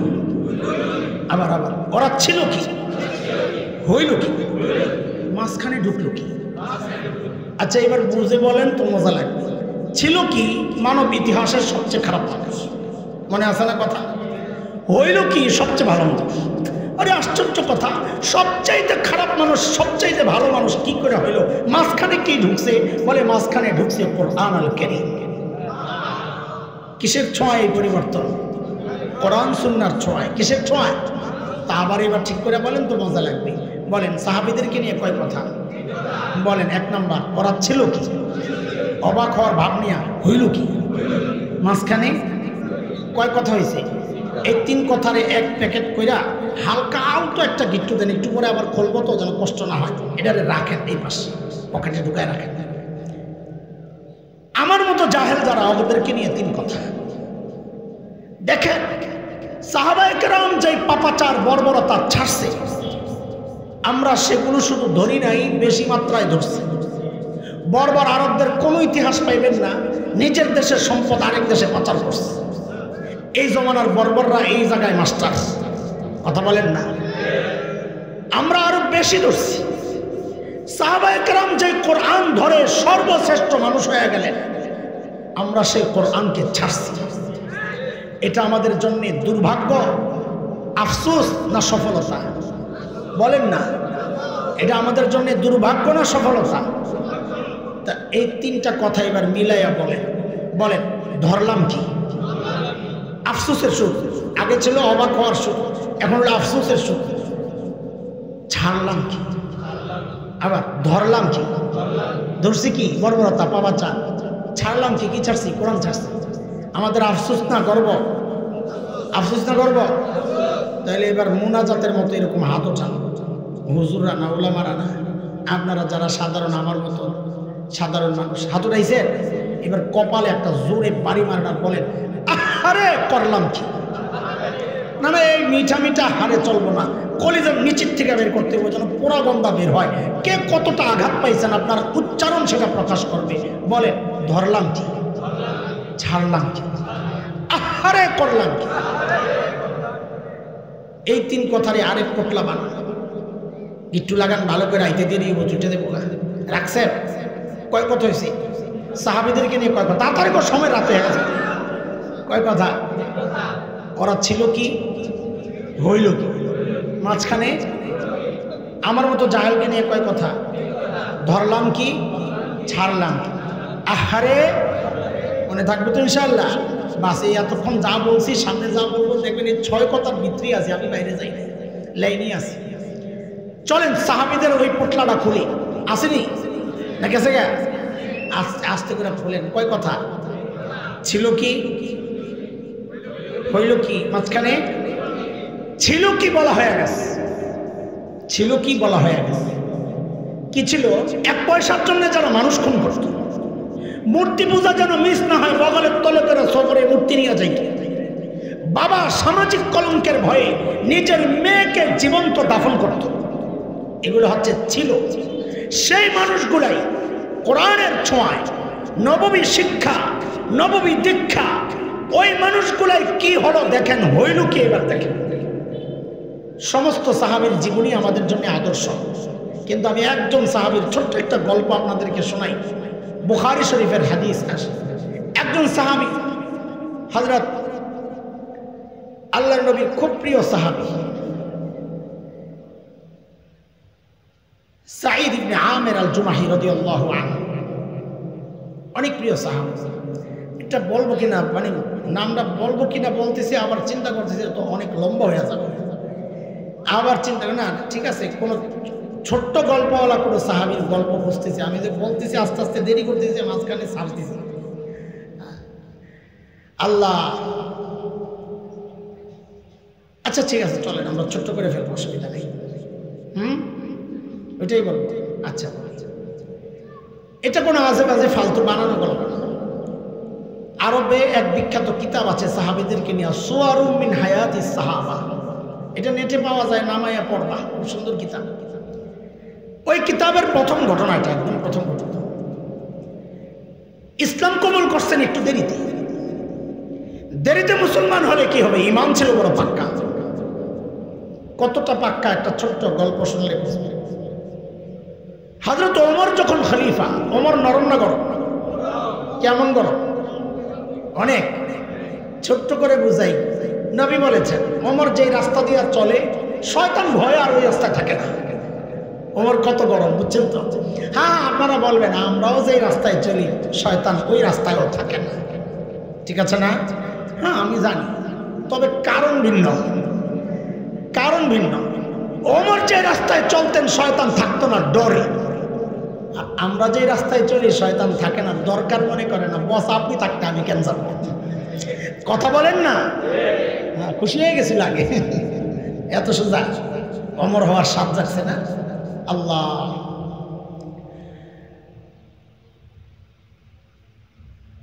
হযরত সাঈদ ওমর যখন খলিফা, একদিন আয়েশা বলতেছেন ওমর, আল্লাহ দায়িত্ব দিয়েছেন ঠিকঠাক মতো আদায় করে দিন, নাইলে খবর আছে। ওমরকে বাপরে বাপ, এটার সাহস কি? এত সাহস কই পেল ভাই? মানুষ নিজে যত সৎ হয় তার সাহস তত উঁচা হয়, কথা ঠিক কিনা? নিজের মধ্যে 2 নম্বরই থাকলে কথা বলবে মিনমিন মিনমিন করে। দেখেন না, এক ফেরাউনের কথা তো আগে কইছি, বেটা ফেরাউন মুসা আলাইহিস সালামের লোকের। আরেক ফেরাউন গেছে কয়েকদিন আগে, বেড়ি ফেরাউন। ওই বেড়ি ফেরাউন বসা সামনে, সামনে কতগুলা দালাল সাংঘাতিক, দালাল সাংঘাতিক। সাংঘাতিক চিনেন কি? সাংবাদিক না, সাংবাদিক তো ভালো মানুষ, এরা সংবাদ প্রচার করে। ওগুলা সাংবাদিক না, যেগুলা বইতো ওগুলা হলো সাংঘাতিক।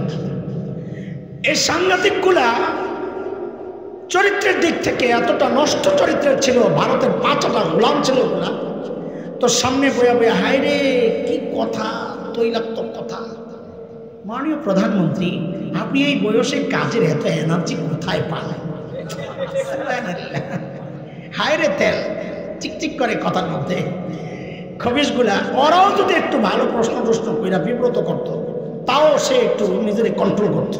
এরা আরো নষ্ট করছে এটা, যে খুব চলতেছে, ভালো চলতেছে, আপনি কোনো টেনশন করেন না, আমরা আছি। শয়তানগুলা। হযরত ওমর যখন খলিফা, সাঈদ ইবনে আমের আল জুমাহি আয়েশা বলে, ওমর আল্লাহ দায়িত্ব দিয়েছেন, ঠিকঠাক মতো আদায় করবেন না, এর খবর আছে। ওমর কারি এই লোক আমার দরকার। তিনি তো ওমর, তিনি তো এই যুগের শাসক না। এই যুগের শাসকদেরকে কেউ যায় এভাবে বললে কি বলতো? বিদায় করে গোয়েন্দা সংস্থা লাগাইয়া দিত, ওরে আয়না করে ঢুকা, তেল বেড়ে গেছে। ঠিকনি কথা। আপনারা কথাবার্তা লগে ঠিক হ্যাঁ না বললে আমি কথা গাইতাম। বিরক্ত লাগতেছে নাকি? বিরক্ত লাগলো কি আর কইবেন? মেহমান আইছে, আমি বুঝি এটা, শেষ করে ধরাই না। আল্লাহ হযরত ওমর ধরছেন, ভাই তুমি আমার কাজের সহযোগী হও, ভাই তোমার আমার দরকার। জোর করে ধরে সিরিয়ার এক শহর হিমস, এখনকার পত্রিকাগুলোতে লেখে হোমস, ওইটাই হিমস। হিমসের গভর্নর বানায়া হযরত সাঈদকে ওখানে পাঠায়া দিয়েছে। সামনের কথাটা বোঝার জন্য একটা যৌক্তিক একটা বিষয় বুঝেন। যে এলাকার মানুষ যত ধনী হয়, ওই এলাকার জনপ্রতিনিধি যারা থাকেন তারা ওই রকম ধনী হয়। যেমন দুবাইয়ের আমির গরিব না ধনী? ব্রুনাই, সিঙ্গাপুর, কেন? এলাকা ধনী, আমিরও ধনী, নেতাও ধনী।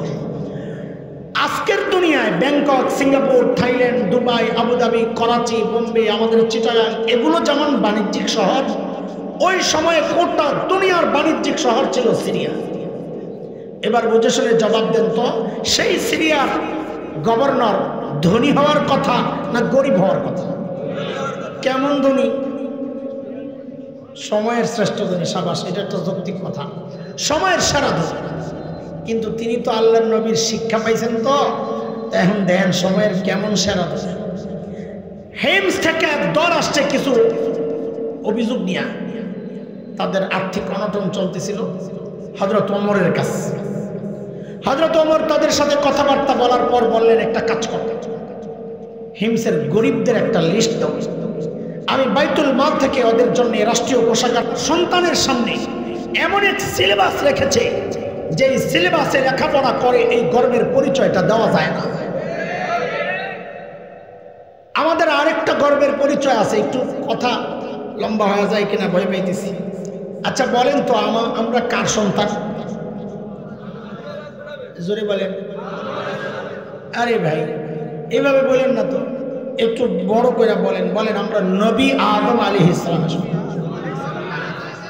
আচ্ছা আপনারা কেন নবী বলবেন একটু বুঝান। একটা ছেলে এমপির ছেলে, ওর বাবার নাম আব্দুল্লাহ। আচ্ছা ওকে যদি জিজ্ঞেস করে এই তুমি কার ছেলে, ও কি বলবে? নাকি হালি আব্দুল্লাহ বলবে?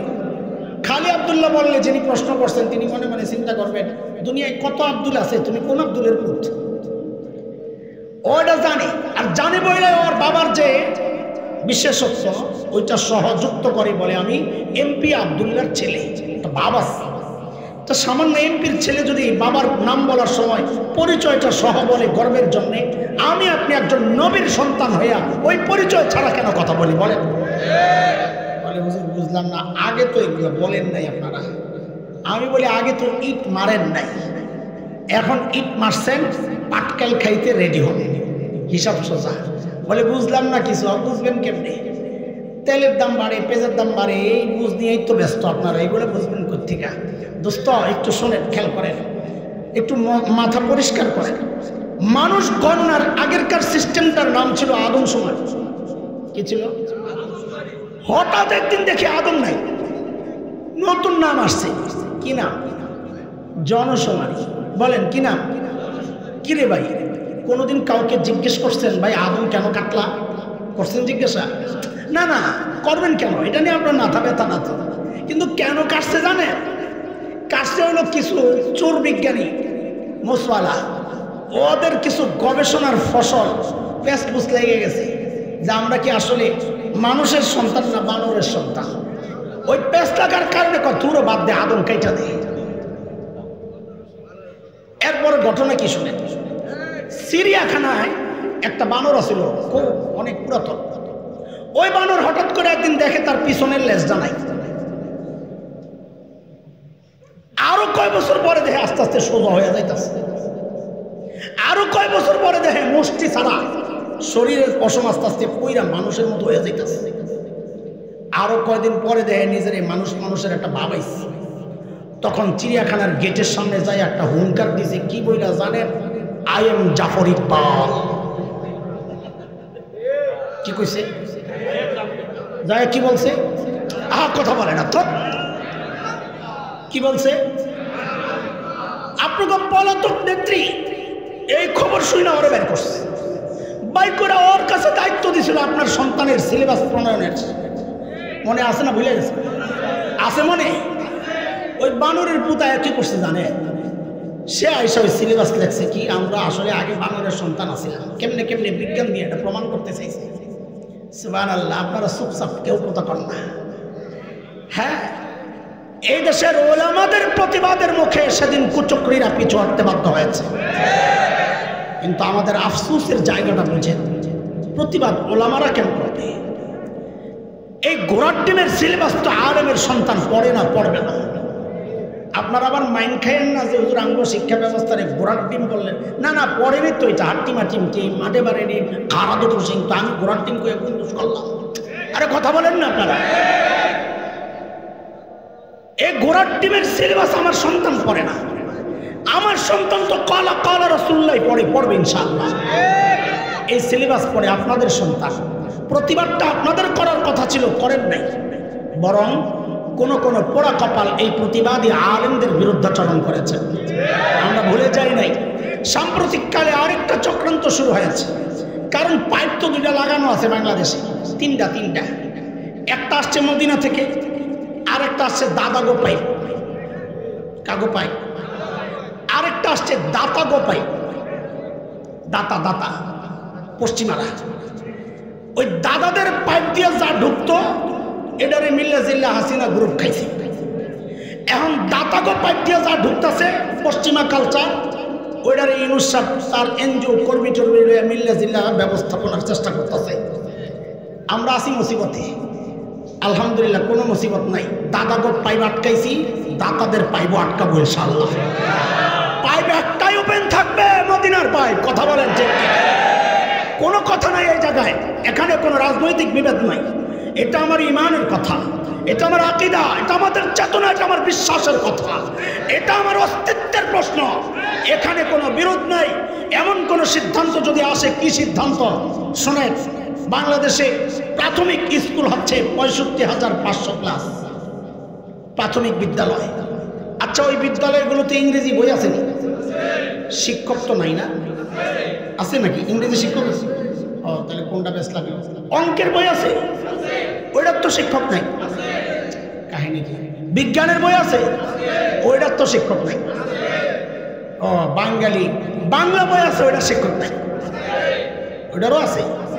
হায় রে পড়া কপাল। এরা বলে ৯২% মুসলমানের দেশে বাস করে, একটা বই আছে ইসলাম ধর্ম শিক্ষা, বই আছে, শিক্ষক নেই। বই আছে, বলে পড়ায় কে? তাহলে হুজুর পড়ায় তোমার বাবু রামজাগ। পড়াইতে মাঝে মাঝে দায়িত্ব পড়ে আমাদের কাছে আসছে, খবর রিপোর্ট আছে, অনেক প্রমাণ আছে। বহু জায়গায় আপনার সন্তানের ইসলাম শিক্ষা বই পড়ানোর দায়িত্ব বসছে সনাতন হিন্দু ধর্মী এক ভাইদের কাছে, বোনদের কাছে। ওরা আপনার সন্তানকে ইসলাম শিক্ষা পড়ায়।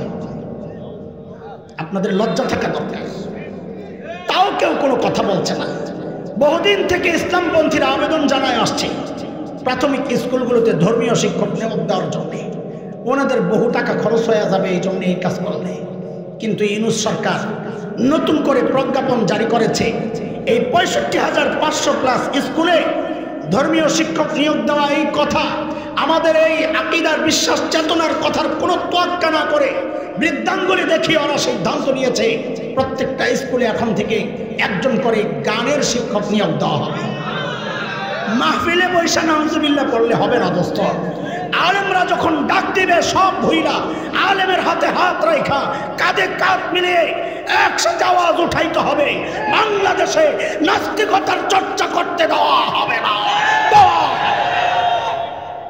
আসেন তো ইনশাআল্লাহ। আল্লাহু আকবার।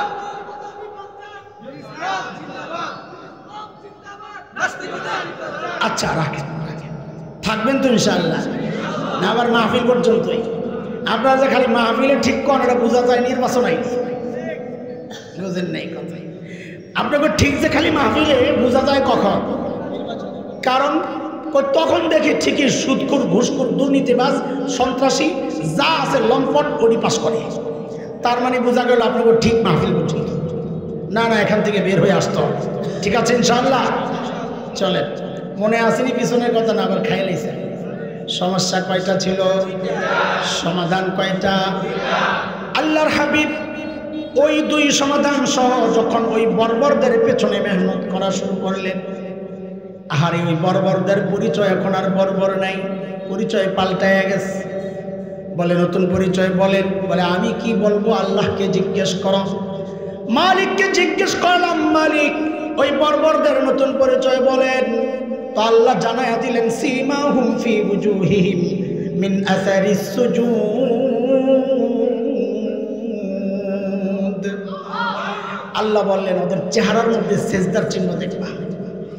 বলে সেজদার চিহ্ন তো বাহির দিয়া, তার মানে বাহিরে ফিটফাট আবার ভেতরে সদরঘাত কিনা? আল্লাহ বলেন না না না, আমার নবীর সাহাবীরা বাহিরও এক নাম্বার ভেতরও এক নাম্বার। বলে ভেতরে এক নাম্বার আমরা বুঝবো কেমনি? তো আল্লাহ যেন বলেন তোমার বুঝার দরকার কি? আমি ওদের কলবের পরীক্ষা নিয়েছি, আমি দেখেছি ওই পরীক্ষায় ওরা পাস। আরে ভাই শোনেন মিয়া, সুবহানাল্লাহ পরে পরে আগে বুঝালো। আমি আপনি যে মুত্তাকি, আমাদের পাশের মানুষ স্বীকার করে না। পাশের মানুষ বুঝছেন নি? বউ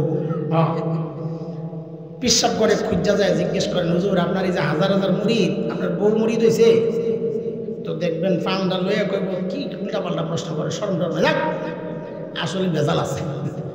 আচ্ছা কারো কথা বলে লাভ নাই, আমারটাই বলি, আমারটা আমার কাছে মুরিদ টুরিদ হয় নাই। আপনি কোন মার্কা পীর জানাস? বউয়ের কাছে কোনো পীরগিরি নাই, ঠিক নেই।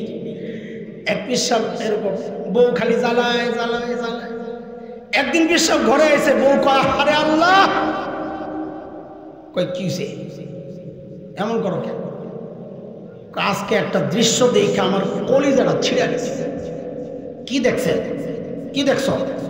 আজকে দেখছি আমাদের বাড়ির সামনে দিয়ে এক পীর সাহেব উড়ে উড়ে যাচ্ছে। আমারে খোদায় কোন পীর মিলাইলে ওইটা তো ল্যাংড়ায় ল্যাংড়ায় আনে।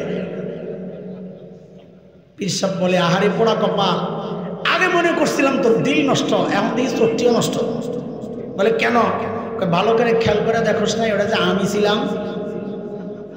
তা আমি এমন বউ কি বলে, কারে তাই তো বলি ডানা একটা ভাঙ্গা কেন? স্বীকার করবো না, বউ স্বীকার করেন। আরে কি এই মুসিবতে খালি আমি একা আছি না, আপনাকে কিছু আছে গন্ডগোল? তো কথা কর না কেন, আমার উপরে যাইতেছে সব। বউ স্বীকার করে না বুজুর্গি। ও ভাই খেয়াল করেন কথাটা কেন বলছে। আমার আপনার তাকওয়া আমার বউ স্বীকার করে না, অথচ আল্লাহর নবীর সাহাবীরা যে মুত্তাকি ছিলেন এটা আল্লাহ নিজে সাক্ষী দিয়েছে। সূরা হুজুরাত 3 নম্বর আয়াত, ওটা দেখেন।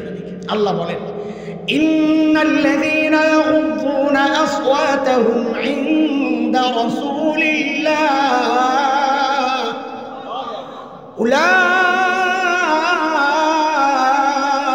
উলাইকাল্লাযীনা ইমতাহানাল্লাহু কুলুবাহুম লিত্তাকওয়া লাহুম মাগফিরাতুন ওয়া আজরুন আযীম।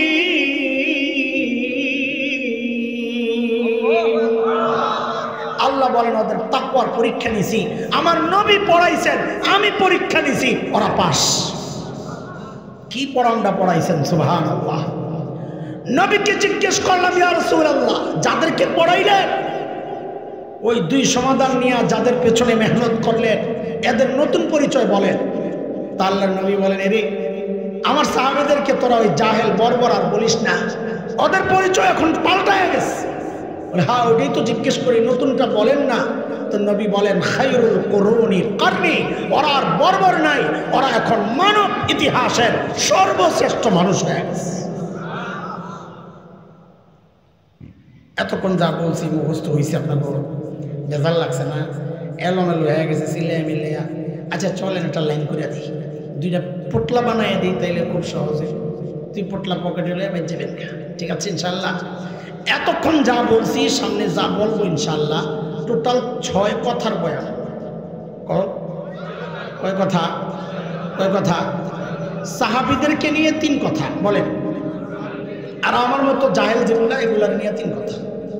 সাহাবীদেরকে নিয়ে 3 কথা কি? আমি যা বলবো জবাব দিয়ে না আমার সাথে হুবহু বলবেন। শিক্ষক যখন বক্তব্যের বাচ্চারে পড়ায় আলিফ, ও কি বলে নাকি কয় লম্বা দাগ, কি বলে? তা আমি যা বলি ওইটাই বলবেন, জবাব দিয়ে না। বলেন কয় কথা? কাদেরকে নিয়ে? সাহাবীদেরকে নিয়ে কয় কথা বলেন আমার সাথে। ওরা ছিল কি? সবাই না বললে কথা বলা যাবে না। বলেন ওরা ছিল কি? অবাক হওয়ার মতো একটা ভাব নিয়ে বলেন হইল কি? আবার আবার ওরা ছিল কি? হইল কি? মাঝখানে ঢুকলো কি? আচ্ছা এবার বুঝে বলেন তো মজা লাগবে। ছিল কি? মানব ইতিহাসের সবচেয়ে খারাপ মানুষ, মনে আছে না কথা? হইল কি? সবচেয়ে ভালো মানুষ। আরে আশ্চর্য কথা, সবচাইতে খারাপ মানুষ সবচাইতে ভালো মানুষ কি করে হইল? মাঝখানে কি ঢুকছে? বলে মাঝখানে ঢুকছে কোরআন আল কারীম। কিসের ছোঁয়ায় এই পরিবর্তন? কোরআন সুন্নাহর ছোঁয়ায়। কিসের ছোঁয়ায়? তা আবার এবার ঠিক করে বলেন তো মজা লাগবে। বলেন সাহাবীদেরকে নিয়ে কয় কথা বলেন। 1 নাম্বার, ওরা ছিল কি?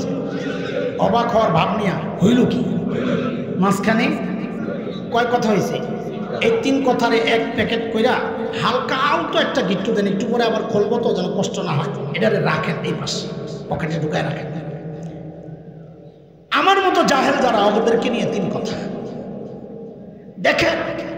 সাহাবায়ে কেরাম যে পাপাচার বর্বরতা ছাড়ছে আমরা সেগুলো শুধু ধরি নাই, বেশি মাত্রায় ধরছি।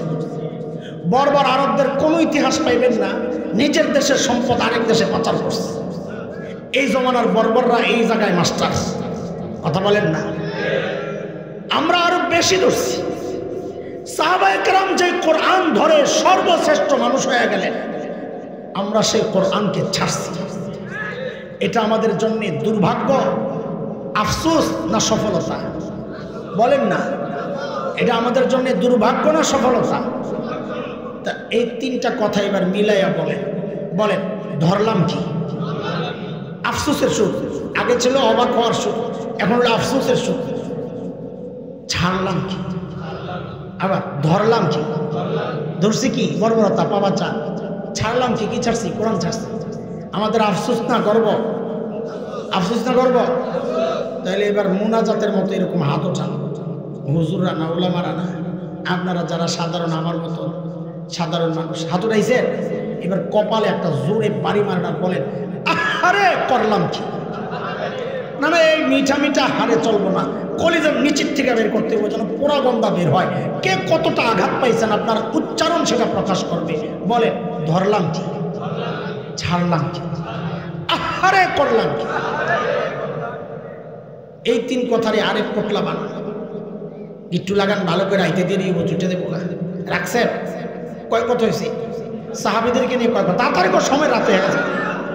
কয় কথা? ওরা ছিল কি? হইল কি? মাঝখানে আমার মতো জাহেলকে নিয়ে কয় কথা? ধরলাম কি? ছাড়লাম কি? আহারে মনে থাকবে তো ইনশাআল্লাহ?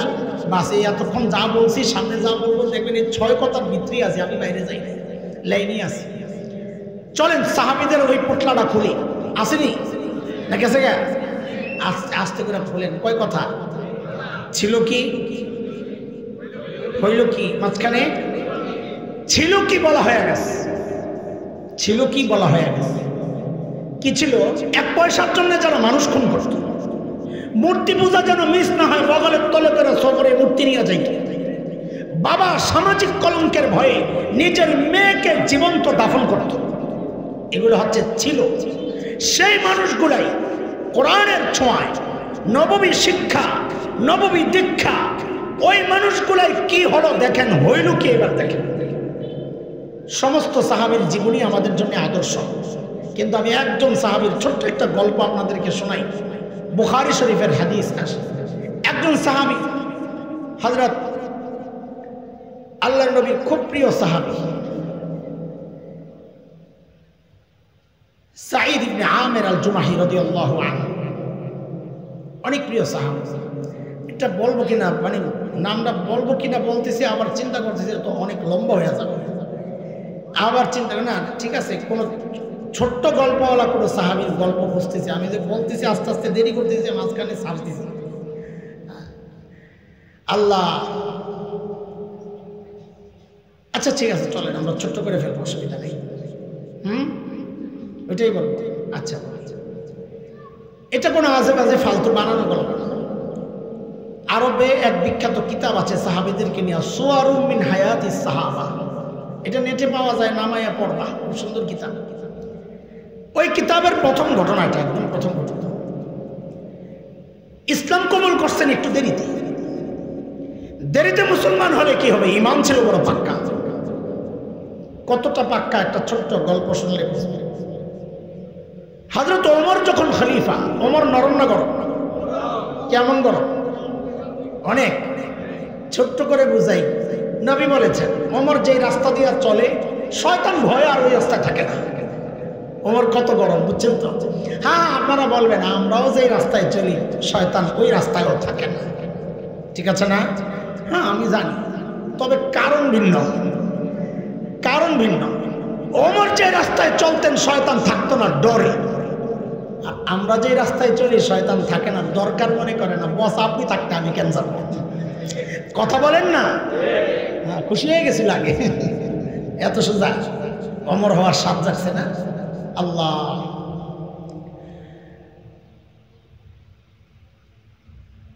হযরত সাঈদ ওমর যখন খলিফা, একদিন আয়েশা বলতেছেন ওমর, আল্লাহ দায়িত্ব দিয়েছেন ঠিকঠাক মতো আদায় করে দিন, নাইলে খবর আছে। ওমরকে বাপরে বাপ, এটার সাহস কি, এত সাহস কই পেল ভাই? মানুষ নিজে যত সৎ হয় তার সাহস তত উঁচা হয়, কথা ঠিক কিনা? নিজের মধ্যে দুই নম্বরই থাকলে কথা বলবে মিনমিন মিনমিন করে। দেখেন না, এক ফেরাউনের কথা তো আগে কইছি, বেটা ফেরাউন মুসা আলাইহিস সালামের লোকের। আরেক ফেরাউন গেছে কয়েকদিন আগে, বেড়ি ফেরাউন।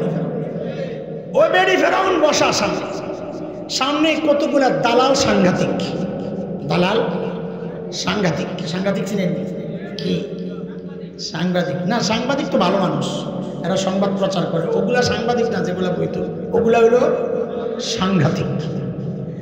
এই সাংঘাতিকগুলা চরিত্রের দিক থেকে এতটা নষ্ট চরিত্রের ছিল, ভারতের 5টা গোলাম ছিল ওগুলা। তো সামনে বয়া বয়া, হায় রে কি কথা, তৈলাক্ত কথা। মাননীয় প্রধানমন্ত্রী, আপনি এই বয়সে কাজের এত এনার্জি কোথায় পান? হায় রে তেল চিকচিক করে কথার মধ্যে। খবিশগুলা ওরাও যদি একটু ভালো প্রশ্ন কইরা বিব্রত করতো, তাও সে একটু নিজের কন্ট্রোল করতো। এরা আরো নষ্ট করছে, যে খুব চলতেছে, ভালো চলতেছে, আপনি কোনো টেনশন করেন না, আমরা আছি। শয়তানগুলা। হযরত ওমর যখন খলিফা, সাঈদ ইবনে আমির আল জুমাহি আয়েশা বলে ওমর, আল্লাহ দায়িত্ব দিয়েছেন ঠিকঠাক মতো আদায় করবেন, নাইলে খবর আছে। ওমর কারে, এই লোক আমার দরকার। তিনি তো ওমর, তিনি তো এই যুগের শাসক না। এই যুগের শাসকদেরকে কেউ যায় এভাবে বললে কি বলতো, বিদায় করে গোয়েন্দা সংস্থা লাগাইয়া দিত, ওরে আয়না করে ঢুকাও, তেল বেড়ে গেছে। ঠিকনি কথা? আপনারা কথাবার্তার লগে ঠিক হ্যাঁ না বললে আমি কথা গাইতে বিরক্ত লাগতেছে নাকি? বিরক্ত লাগলো কি আর কইবেন, মেহমান আইছে, আমি বুঝি, এটা শেষ করে ধরাই না। আল্লাহ হযরত ওমর ধরছেন, ভাই তুমি আমার কাজের সহযোগী হও, ভাই তোমার আমার দরকার। জোর করে ধরে সিরিয়ার এক শহর হিমস, এখনকার পত্রিকাগুলোতে লেখে হোমস, ওইটাই হিমস। হিমসের গভর্নর বানায়া হযরত সাঈদকে ওখানে পাঠায়া দিয়েছে। সামনের কথাটা বোঝার জন্য একটা যৌক্তিক একটা বিষয় বুঝেন, যে এলাকার মানুষ যত ধনী হয় ওই এলাকার জনপ্রতিনিধি যারা থাকেন তারা ওই রকম ধনী হয়। যেমন দুবাইয়ের আমির গরিব না ধনী? ব্রুনাই, সিঙ্গাপুর, কেন এলাকা ধনী, আমিরও ধনী, নেতাও ধনী। আজকের দুনিয়ায় Bangkok, Singapore, Thailand, Dubai, Abu Dhabi, Karachi, Bombay, আমাদের চিটাগাং, এগুলো যেমন বাণিজ্যিক শহর, ওই সময়ে গোটা দুনিয়ার বাণিজ্যিক শহর ছিল সিরিয়া। এবার বুঝে শুনে জবাব দেন তো, সেই সিরিয়ার গভর্নর ধনী হওয়ার কথা না গরিব হওয়ার কথা? কেমন ধনী? সময়ের শ্রেষ্ঠ ধনী, সাবাস, এটা একটা যৌক্তিক কথা, সময়ের সেরা ধনী। কিন্তু তিনি তো আল্লাহর নবীর শিক্ষা পাইছেন, তো এখন দেখেন সময়ের কেমন সেরা ধনী। হেমস থেকে দল আসছে কিছু অভিযোগ নিয়ে, তাদের আর্থিক অনটন চলতেছিল হযরত ওমরের কাছে। হযরত ওমর তাদের সাথে কথাবার্তা বলার পর বললেন, একটা কাজ করতে, হিমসের গরিবদের একটা লিস্ট দাও, আমি বাইতুল মাল থেকে ওদের জন্য রাষ্ট্রীয় কোষাগার হিমসের গরিবদের লিস্ট। আল্লাহ, হযরত ওমর লিস্টটা ধইরা অবাক হয়ে তাকায় আছেন। কেন জানেন? হযরত ওমর দেখেন যে ওই লিস্টের শুরুর দিকে হিমসের গভর্নর সাঈদ ইবনে আমির আল জুমাহির নাম। সাইয়েদনা ওমর জানতে চাইলেন, আমি এরকম ফকির এরকম, কি ব্যাপার তোমাদের গভর্নর বুঝি গরিব মানুষ? হিমসের লোকেরা জবাব দিলেন, বালা আমিরুনা আফকরুনা, আমাদের গভর্নর শুধু গরিব না, হিমসের মধ্যে সবচাইতে গরিব। কল্পনা করা যায় এই যুগে? হ্যাঁ, সুবহানাল্লাহ। সাইয়েদনা ওমর এই কথা শুই না এত খুশি হয়েছেন রে ভাই, সাথে সাথে 1000 স্বর্ণ মুদ্রা প্যাকেট করে দূত মারফত পাঠাইয়া দিয়েছেন, যাও আমার সাইদকে হাদিয়া দিয়ে আসো। কত কত? 1000 স্বর্ণ মুদ্রা কয়েক লাখ টাকা তো হইব, তাই না?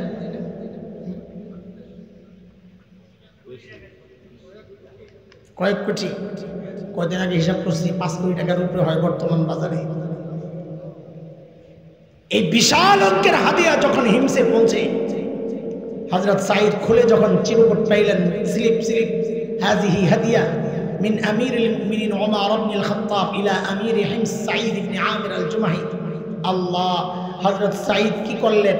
যখন বুঝলেন এই বিশাল অঙ্কের হাদিয়া তার জন্য, তিনি সাথে সাথে প্যাকেটটাকে ছুঁড়ে মেরে চিৎকার দিয়ে বলে উঠলেন, ইন্না লিল্লাহি ওয়া ইন্না ইলাইহি রাজিউন। কি পড়ছেন? হাদিয়া পাইলে ইন্না লিল্লাহ পড়ার কথা না আলহামদুলিল্লাহ। আপনারা কি করতেন জানি না। আমার ইমানের যে হালত, বাইরে ভাই, এমন একটা পোটলা পাইলে ভিতরে যাইয়া বউরে কোথাম তাড়াতাড়ি ওটো পোলাবেন, তা ওটা আলহামদুলিল্লাহ পড়তে থাকো, লাভাইয়া লাভাইয়া। এটা কি নাজায়েজ কাম হইতো আলহামদুলিল্লাহ বললে? কথা বলে। কিন্তু আল্লাহর নবীর সাহাবী কি পড়ছেন? আহা, বলেন না কি পড়ছেন? ওনার বলার ঢংটা এমন ছিল, বউ তো ভেতর থেকে ভয় পাওয়া গেছে, আরে না জানি কোন দুর্ঘটনার খবর মদিনা থেকে দূত নিয়ে আসছে। সাথে সাথে জানতে চাইলেন, আকুতিলা উমর ইবনুল খাত্তাব, কি ব্যাপার এইভাবে ইন্না লিল্লাহ কেন পড়লেন? হযরত ওমর বুঝি শহীদ হয়ে গেছে। হযরত সাঈদ জবাব দেন, না না না, ঘটনা তা না, বরং তার চেয়েও মারাত্মক, তার চেয়েও। বউ আবার জানতে চাইলেন, আকুতিলাল মুসলিমুনা ফি মারিকা, তাইলে কি কোনো যুদ্ধে মুসলমান ব্যাপকভাবে শহীদ হয়ে গেল কিনা? হযরত সাঈদ জবাব দেন, না না, ঘটনা তার চেয়েও মারাত্মক। বউ তো মনে মনে বুঝছে, আরে না জানি আমার জামাইয়ের কল্লাড়া নিতেই পাঠাইছে, আর সেই মারাত্মক ঘটনার কি হইতে পারে? আরে বলেন না, কেন ইন্না লিল্লাহ বললেন?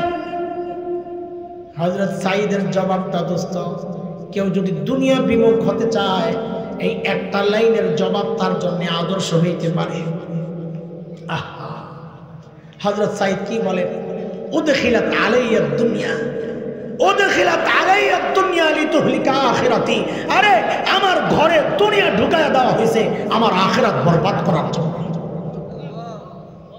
ছিল কি 1 পয়সার জন্য যারা মানুষ খুন করত, আজকে এত বিশাল অঙ্ক পায়াও কয় এটা আমার আখিরাত বরবাদ করবে। ইন্না লিল্লাহি ওয়া ইন্না ইলাইহি রাজিউন।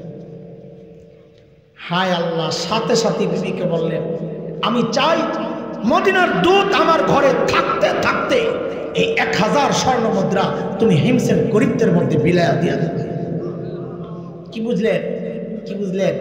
শাসক যদি ইমানদার হয়, দিনদার, নেককার হয়, তো নিজের বরাদ্দের টাকাটাও জনগণকে দিয়ে দেয়। আর শাসক যদি দুর্নীতিবাজ হয়, সন্ত্রাসী, চাঁদাবাজ হয়, তো জনগণের বরাদ্দের টাকা মাইরা বিদেশ যায় বাড়ি বানায়। কথা কন ঠিক কিনা?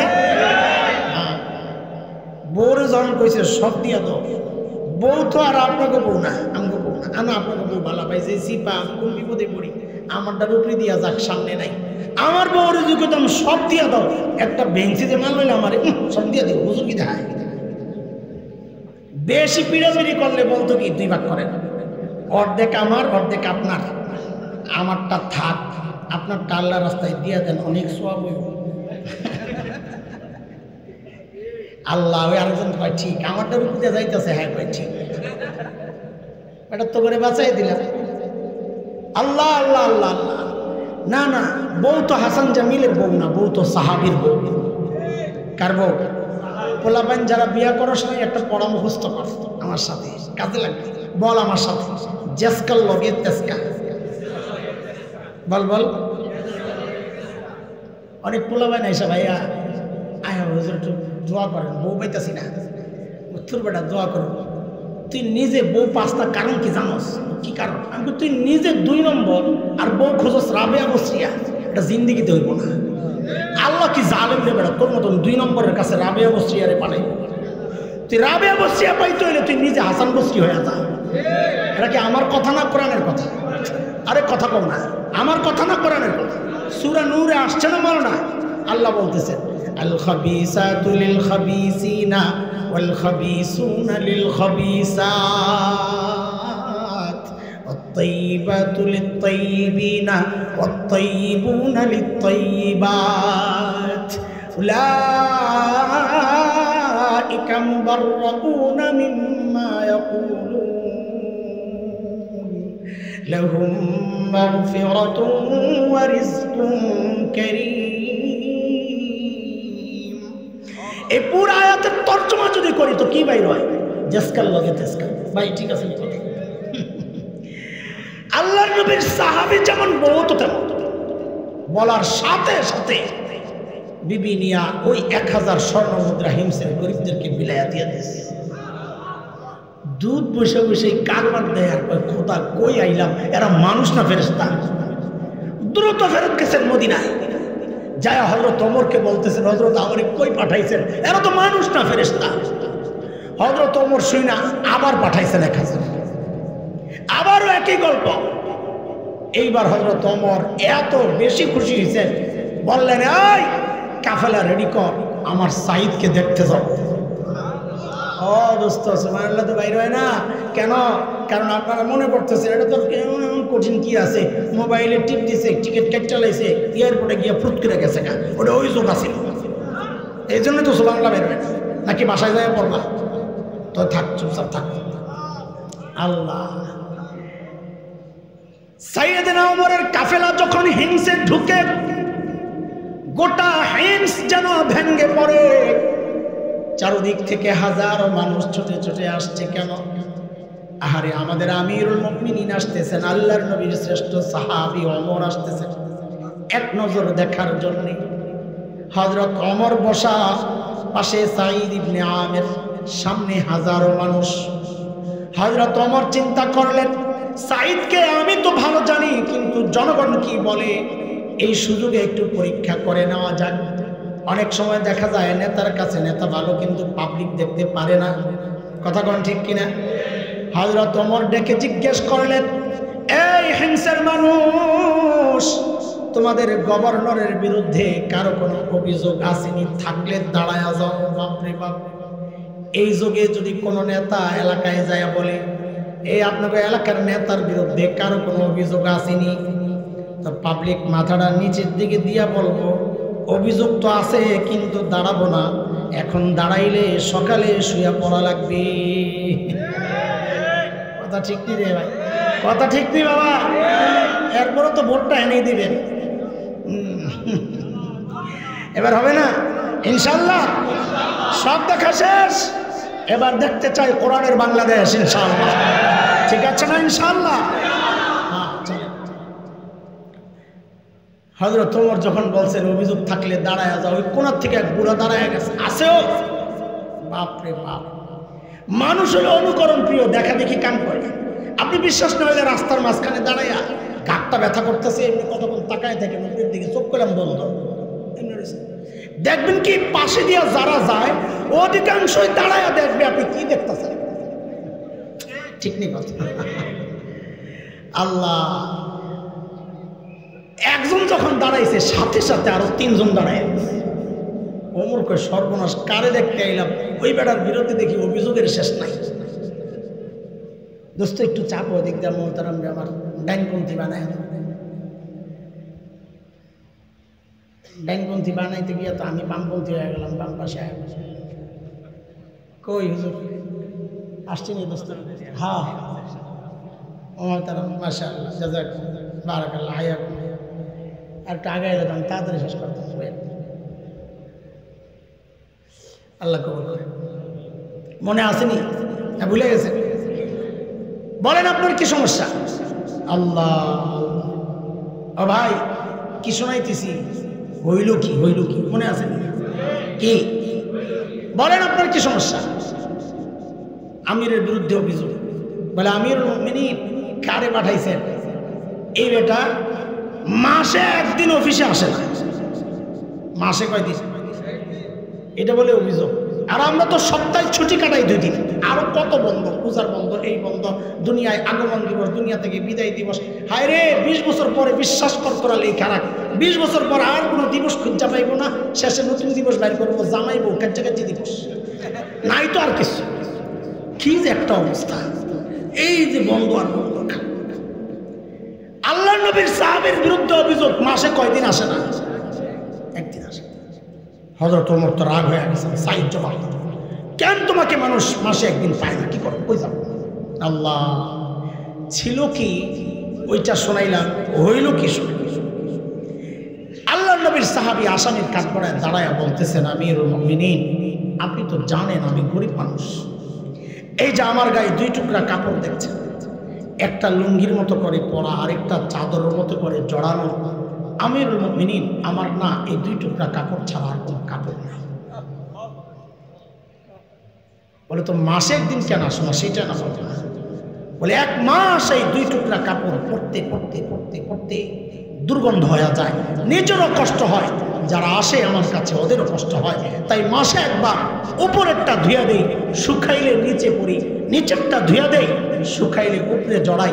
আমিরুল মুমিনিন এই কাজটা করতে করতে করতে করতে বেলা একটু উপরে উঠে যায়। আমি আসি না এই কথা ঠিক না, আসি একটু দেরি হয়। উনি হয়তো সকাল সকাল এসে আমাকে না পেয়ে ভেবেছেন আমি আসি না, আসি একটু দেরি। হযরত ওমর তো বুঝছেন অভিযোগের ধরন কি, কিন্তু মানুষ দাঁড়ায় গেছে, এখন জিজ্ঞেস না করলে আরেক মুসিবত। বলেন 2 নম্বর আপনার কি সমস্যা? ও আল্লাহ, দ্বিতীয় জনের অভিযোগ তো আরো মারাত্মক। উনি কি বলে জানেন? আমিরুল মুমিনিন আমাদের গভর্নর রে দিনে তো পাই, রাতে আর পাই না। কি ডিউটি লইছে ওনারে, রাতেও সময় পাওয়া লাগবে। হযরত ওমর তো রাগ হয়ে গেছে, সাইড জবাব দাও, কেন তোমাকে মানুষ রাতে পায় না? আসামির কাঠগড়ায় আল্লাহর নবীর সাহাবী কাচুমুচু হয়ে জবাব দিচ্ছেন, আমিরুল মুমিনিন এটা বলার বিষয় ছিল না, একান্ত ব্যাপার ছিল, প্রশ্ন করেছেন না বলেও পারছি না, কেন মানুষ আমাকে রাতে পায় না? আমিরুল মুমিনিন কসমতু হায়াতি বাইনা রাব্বি ওয়া বাইনা ইবাদি। আমিরুল মুমিনিন জীবনটারে 2টা ভাগ করছি। 1 ভাগ রাতটা আমি আমার মালিককে সময় দিই, দিনটা মালিকের বান্দাদেরকে সময় দিই। আরে কাদের কথা শোনাচ্ছি? পূজা মিস হবে ওই ডরে যারা পকেটে করে মূর্তি নিয়ে ঘুরতো, ওদের কথা শোনাচ্ছি। ছিল কি কোরআনের ছোঁয়ায়, নবীর শিক্ষায়, নবীর দীক্ষায় সেই মানুষগুলা হইল কি? আমি কথা আর আগাতে চাচ্ছি না, যেহেতু লম্বা হয়ে যাবে। আচ্ছা শুধু এতটুকু বলেন আমাকে, এই যে পরিবর্তনটা কিসের ছোঁয়ায়? বলেন, সবাই বলেন কিসের ছোঁয়ায়? সেই কোরআন তো আল্লাহ আসমানে উঠায় নিয়ে গেছেন, তাই না? পুরান হয়ে গেছে, পাওয়ার কমে গেছে, কমায় চলে গেছে, না আগের মতো। কে কে বিশ্বাস করেন আগের মতো কোরআন? মাশাআল্লাহ। তাহলে আমাকে বলেন, যে কোরআন বর্বর আরবকে সর্বশ্রেষ্ঠ মানুষ বানাইছে, ওই কোরআন আমাকে আপনাকে সর্বশ্রেষ্ঠ মানুষ বানাতে পারে না? পারে না? তাইলে তো আপনারা আপনাদের সন্তানকে সর্বশ্রেষ্ঠ মানুষ বানাতে চান না। না, চান না, না, প্রশ্নই আসে না, চান না। আমি বলি চান না। যদি চাইতেন, আপনারাই তো বললেন সর্বশ্রেষ্ঠ বানায় কোরআন, তাইলে সন্তানকে এদিক ওদিক না ঘুরাইয়া সন্তানকে তো কোরআনই প্রতিষ্ঠানে পাঠানোর কথা ছিল। তার মানে বোঝা গেল সন্তানকে আপনি সর্বশ্রেষ্ঠ মানুষ বানাতে চান না, চান চাঁদাবাজ বানাইতে, চান আপনাকে যেন বৃদ্ধাশ্রমে রেখে আসতে পারে, চান বউকে নিয়ে যেন দূরে সরে যেতে পারে। এটা মৌলবীর কথা না, পত্রিকার রিপোর্ট। এটা 6-7 বছর আগে আসছে, মানব জমিন পত্রিকা আসছে, অনলাইনে সার্চ দিলে এখনো পাওয়া যাবে। কি সেটা? তারা লিখেছে, উচ্চ শিক্ষার হার যত বাড়ছে, সন্তানের সাথে বাবা মায়ের দূরত্বটাও তত বাড়ছে। কথা মিথ্যা? এই দূরত্ব খালি দুনিয়ায় না, এই দূরত্ব আখিরাতেও। আখিরাতেও কেন? শেষ কথা আমার এটা, যেই সন্তানের ক্যারিয়ার করে একটাই চিন্তা, আরে মাদ্রাসায় পড়া খাইব কি, মাথায় একটাই চিন্তা। কি বলেন? কি বলেন? বলেন কি বলে পাবলিক? সবাই বলেন তো, আপনারা কোন মার্কা মুনাফিক একটু খেয়াল করেন। আপনার সন্তান চাইলে আপনি কোন মাদ্রাসায় পড়া খাইব কি? আরে আপনি হুজুর দেখলে কোন হুজুরা খালি খায় আর খায়। কথা তা আপনি কি এটা তো কি ভিতরে একটা বাইরে একটা কি ঘটনা, কি বুঝলাম না। আপনি একটু আগে কইলেন হুজুররা খালি খায় আর খায়, খায় আর খায়। আপনার বাচ্চারা মাদ্রাসায় দেন ভাই, মাদ্রাসায় পড়া খাইব কি? তো একটু আগে কি করলেন আপনি? বুঝেন না? আপনাকে আমি বুঝাইতে পারি না এই কথা। আশ্চর্য চিন্তা মানুষের। দোস্ত, না খায়া থাকি না, বরং যা বাদ দেই। দেখছে বাচ্চারা আমি খাইছি, মাছ ধরি নাই, গোস্ত গরু ওইটাও ধরি নাই, মুরগি ওইটাও ধরি নাই, সবজি একটু খাইছি, ডাল দিয়ে খানা খাইছি, শেষ। খাইতেও চাই না, এত খানা আয়োজন করে মানুষ। কেউ দিন শিক্ষা খানায় কষ্ট পায়, অসম্ভব। এটা মিথ্যা, আপনারা বুঝেন না এটা। আমরা নিশ্চিন্তে ঘুমাইতে পারি, আপনি কোটি টাকা কামান, ঘুমাইতে ট্যাবলেট খাইতে হয়। এটা আমি আর কথা বাড়াবো না, যেহেতু লম্বা হয়ে গেছে, মোহতারাম চলে আসছে। হাসরের মাঠের শেষ কথাটা বলে যাই, যেই সন্তানের ক্যারিয়ার চিন্তা করতেছে, ওই সন্তান আপনার আখিরাতের ক্যারিয়ারটা ঠিকই বরবাদ করে দিবে আল্লাহর আদালতে দাঁড়াইয়া। সূরা আহজাবে আসছে, সূরা আহজাবের শেষ দিকে পড়ে সন্তান নেতার বিরুদ্ধে কর্মীরা, বড় ভাই মুরব্বীর বিরুদ্ধে ছোট ভাইরা আল্লাহর আদালতে নালিশ করবে। কি বলে? রব্বানা ইন্না আতানা সাদাতানা ওয়া কুবারানা ফাআদাল্লুনা আস-সাবিলা রব্বানা আতিহিম দি'ফাইনি মিনাল আযাব ওয়ালআনহুম লা'নান কাবীরা।